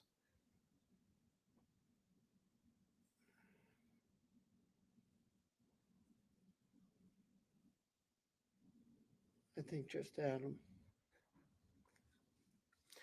How did Adam say this?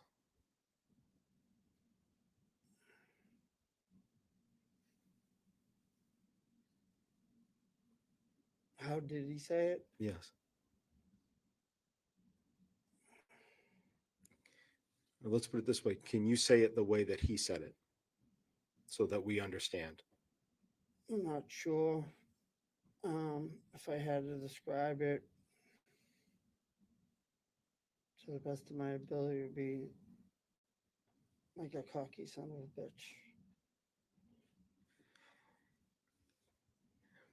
Did Adam tell you why he bashed her around the house and caused the black eye? He did.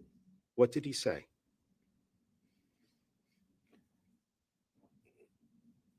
He said he was in the bathroom moving his bowels, and that he put Harmony in charge to watch Declan. And when he came out, Harmony had her hands over his mouth, and I guess his lips were supposedly below. That's what was explained. That's what Adam explained to you? Correct. And after he explained that, how did he say he caused the black eye? I bashed her around the fucking house. Was there anybody else in the kitchen when Adam said this to you? Just the three of us. Just you, Adam, and Harmony. Harmony. Let me ask you, did you stay at your house that night? I did. What about the night after that? I left the following morning. Did you ever stay in the house after that? Overnight? I did not. When you heard this from Adam, who did you tell about what Adam told you and seeing the black eye? Who did you tell? You want names? Yes, please. Told my mom. Told my son's mother, Christina. Told my sister, Erin. My brothers, Sean, Michael, and Richard. I told one of Adam's friends, Nick and Aaron. I told Harmony's mom, Chrystal. I told Harmony's foster mom, Michelle. I think I told my sister, Janine.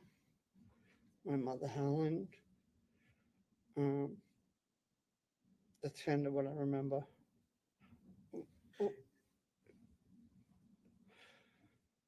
Could you just repeat the question again? That's all right. I believe you answered the question. Okay. Let me ask, did you also make any calls to the what's called DCYF, or the Division of Children, Youth, and Families? I did. And the Nicholas and the Aaron that you referred to, is that Nicholas the same person as Nicholas Ahern? Yes. And is that Aaron the same person as Aaron Rue? Yes. Why did you tell all these people? Why did you call DCYF about this? Say that again? Yes. Why did you tell all of these people?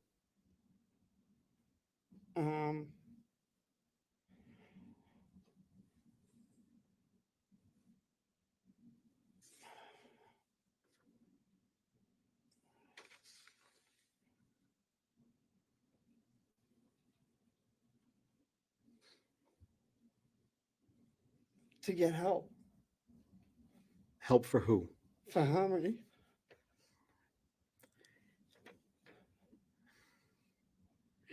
Did you ever see Harmony after that day?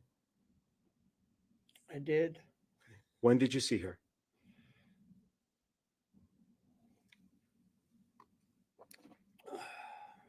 by when I mean what time of year? What time of year? Yes.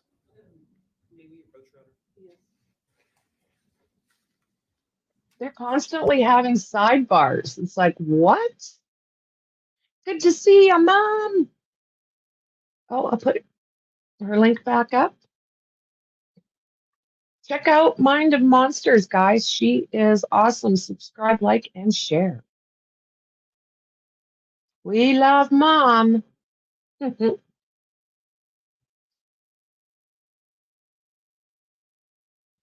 Juju. Good to see you guys.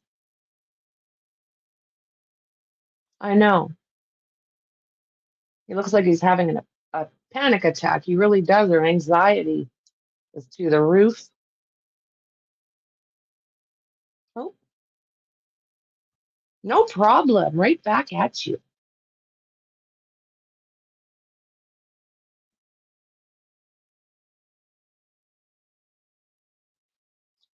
Agreed. No problem, Juju. No problem.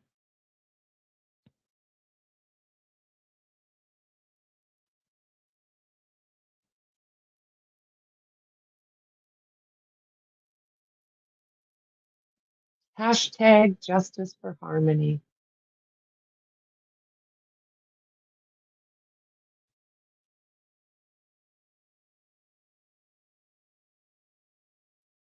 Juju.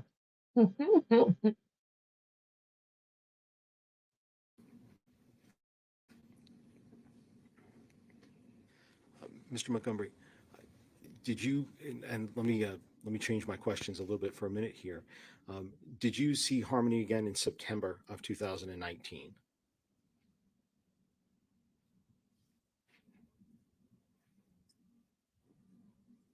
I believe so. Okay. And let me ask, on when you did see her, was it at 77 Guilford Street?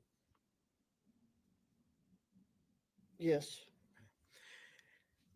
And was that before Adam was evicted from the home? Yes. Did you see Harmony after they were evicted from the home?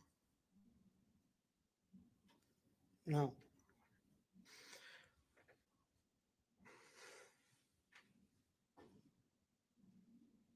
Mr. Montgomery, I'm going to go ahead and show you State's Exhibit 101. Jubes. You recognize this person? Yes. And who is this? That's my nephew, Adam Montgomery. POS. After Adam Little licorice candies. Jubes. do you have any further conversations with him about that incident?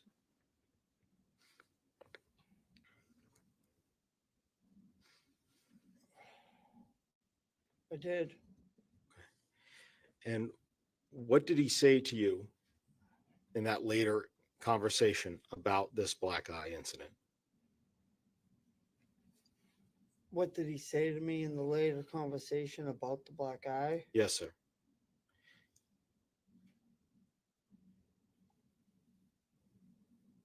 I'm not sure what you exactly mean. I'm about to say, let me back up and I'll clarify. Attorneys need to ask very clear questions.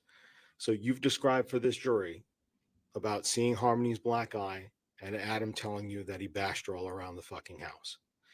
Did you talk with Adam about that black eye at a different time, at a later time?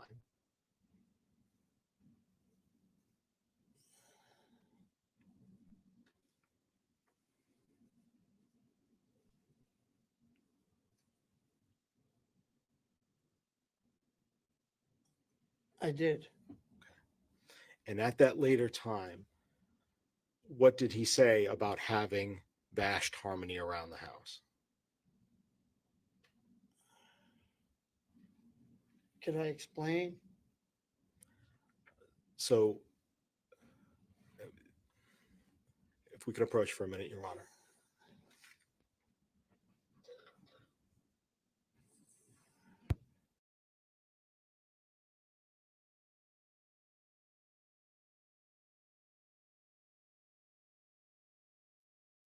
Everything's censored. Everything. Even this platform. It doesn't let me say a lot of different things that are not bad. I tried to put POS in. No, I couldn't put P.S.S. They wouldn't let me do that.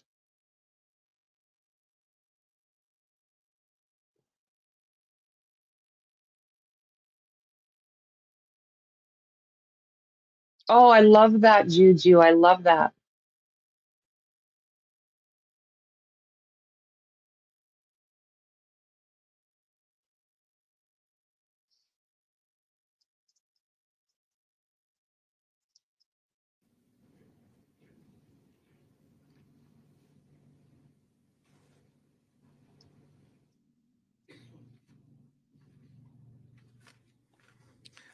Thank you, Mr. Montgomery. We just needed a minute to talk there.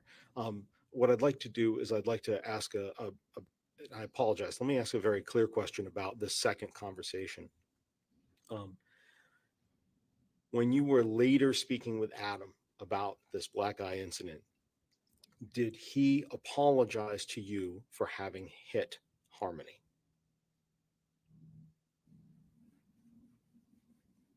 Just yes or no, right? With regards to the question, yes. Did he apologize to you? Did he say he was sorry for having hit Harmony? Yes. He did. Going into the fall of 2019 after the eviction, and then going into 2020, did you try to get in touch with Adam, with the defendant? Give me the time frame again. Yes. After the eviction, so in the fall of 2019, and going into the next January, February of 2020, and then going into the summer of 2020, did you try to get a hold of Adam? I did. Okay. And were you able to do so? I got a hold of somebody on Facebook. Okay. But what about Adam?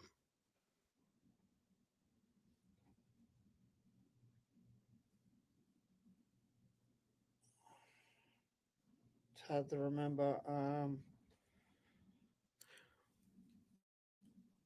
Well, if I can withdraw that question, Your Honor, I'll ask a different question. With regards to that, you said you got a hold of somebody on Facebook.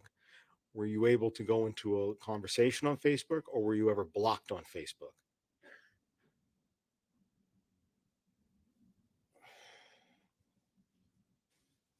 Summer of 2020, correct? Yep, fall of 2019 into the summer of 2020. Right. The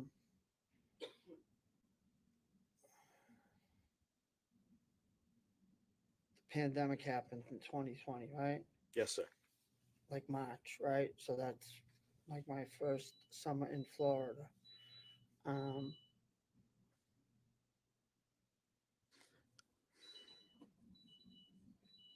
Yes, I got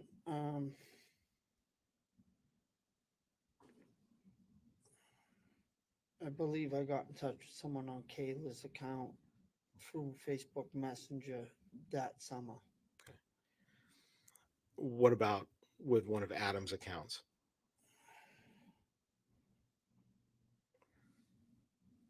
No, I think I was blocked.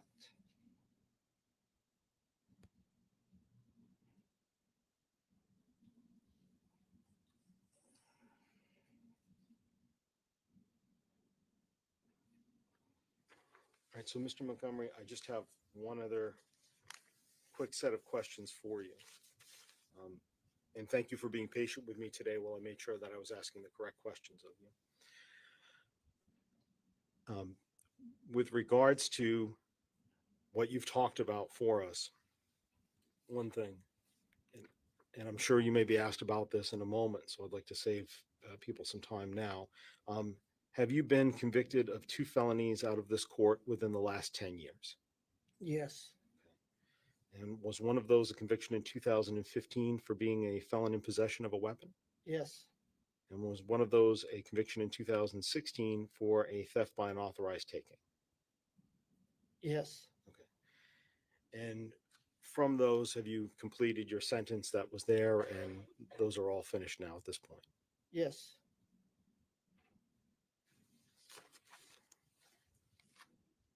Lastly, Mr. Montgomery, to show you State's Exhibit 97.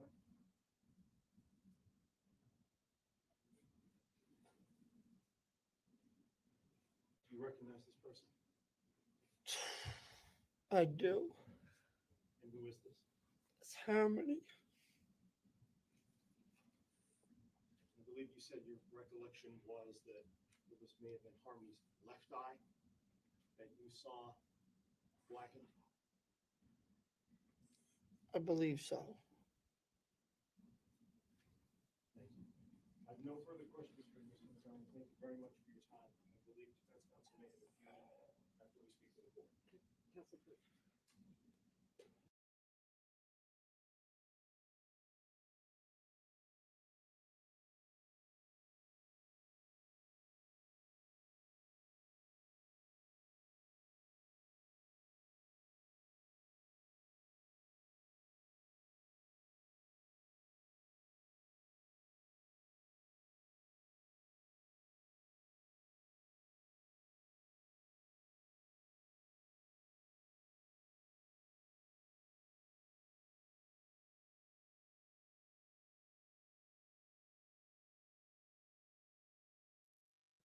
Yeah, he's having a hard time. Can you imagine thinking your nephew is capable of this ish?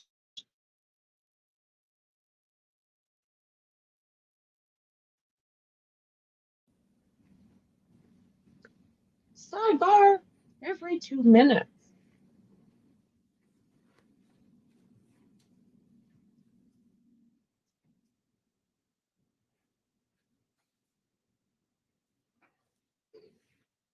Good afternoon, Mr. Montgomery. Are you able to hear me okay? Right now, yes. Great. Let me know if you can. My name is Jamie Brooks, and I represent Adam, okay? I'll also ask you some questions, but I'll try to be fairly quick.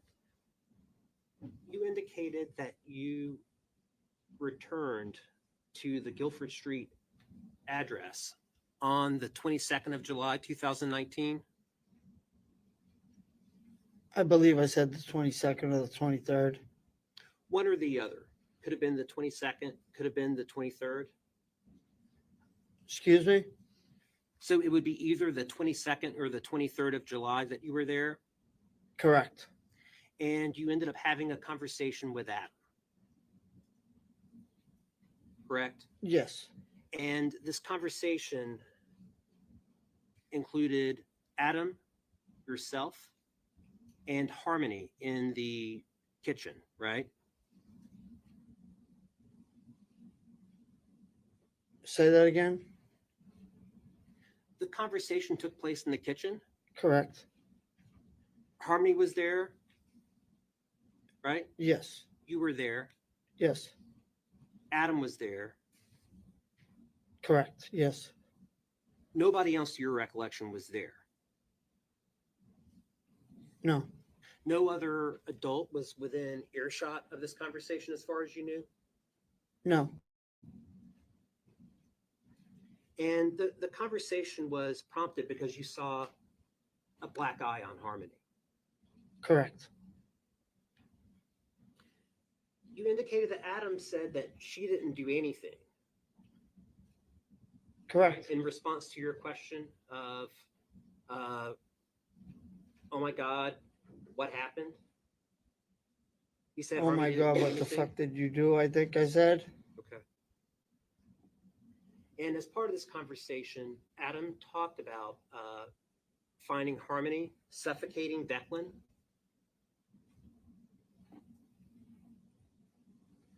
Hands over the mouth, I stated. And with the hands over the mouth, Declan was turning blue. Lips were blue, Lips is were what blue. I recollect. 5 months old at the time. Declan, roughly something like that, yeah.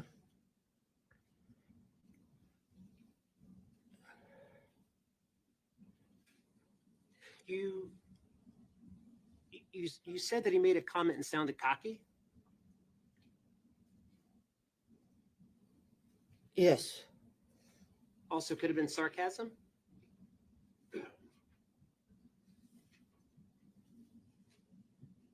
Not in my opinion, if that's what you're asking. But he did express concern regarding Declan and the blue lips. Yes. You later made a report to DCYF. Yes. That report was approximately a week later. Correct. Would July 29th of 2022, I'm sorry, July 29 of 2019, would that sound correct to you? Roughly about a weekish later, 7-8 days or something. Is that what? Yeah, approximate, I guess. It's going back a while. Roughly 7 to 8 days, and this was after you had returned to Florida? After I was back I'm in New sorry, back- Hampshire, right? Is that what you're asking? After I came home? Right. But Yes. You didn't go back you didn't stay at the house except for that one night. Did you go back to Florida or did you go back to Massachusetts? No, I went to Massachusetts. Okay. Thank you, Mr. Montgomery. I don't have anything further. What? Just briefly, please, Your Honor. Mr. Montgomery, about that. You just asked a moment ago whether. You were asked a moment ago with regards to Adam. You were asked a moment by Attorney Brooks about him sounding cocky and whether that might also be some sort of sarcasm. When he said, I bashed her all around the fucking house, did that sound like sarcasm to you? No. And when you asked Harmony, oh my God, what the fuck happened to you? Were you asking about her eye? I did. I was. At any point, did the defendant tell you that he had just jerked her away from Declan? No. And at any point when you were asked a moment ago on cross-examination about Declan's lips being blue, I want to make sure that's clear. That's not something that you saw, right? That's what the defendant told you had happened. Yes, correct. That's what I was told. From the defendant, that's what he says. Correct. Let me ask one last question with regards to your understanding.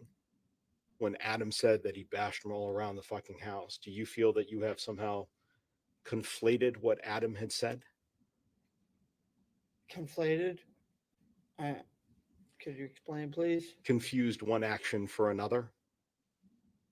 Do you think that Adam, when Say he that- said about, yes. State it again, So let me please. restate that. With regards to confusing one issue for another or conflated what Adam had said, with regards to that, do you feel that you may have been mistaken that when he said that he bashed her all around the fucking house with regards to the black eye, that he was actually talking about just jerking her away from Declan?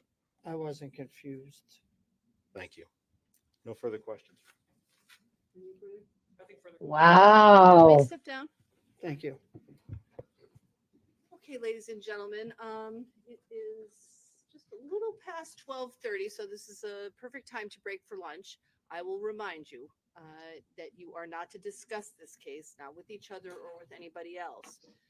While I've indicated to you that you can check your phones on a break or during lunch, you cannot read any media. Make sure all your banners or notifications are turned off. You are not to view any media related to this case. Don't do any independent research. Don't look up any of the names that you've heard throughout this case. And I'll have you come back at 1:30 and we will resume evidence at that time. Please rise for the jurors, everyone.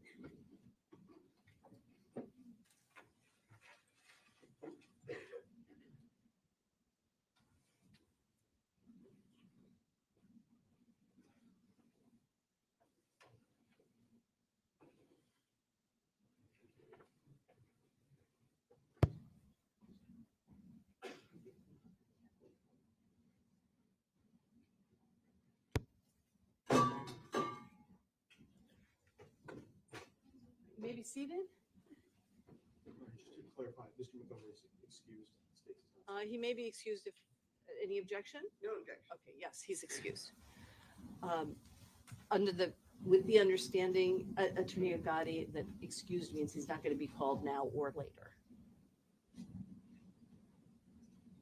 Yes, Your Honor. In this instance, I think the state. Okay. So that is what I mean by excuse. So if we don't all agree that that's what excuse means, then we should maybe revisit that after the lunch break, or, you know, so that everybody can take a look at it. Okay. Did we need to address any other matters now? I think, Your Honor, just after the break, we might want to address that one thing with regards to Michelle Rafferty, excuse me. But other than that, no defense counsel. You mean Michelle Rafferty? Michelle Rafferty. I apologize. Other than that, Your Honor, the other things can certainly wait until after the break. There's nothing right now that we. Okay, I just don't want to. I guess I want to know what we're going to talk about so that we can make sure we're starting on time with them. So if we want to have some legal arguments about something, let's talk about what that will be, and then I can tell you when you should come back so that we can do that rather than holding them. If we can just have a look. Sure.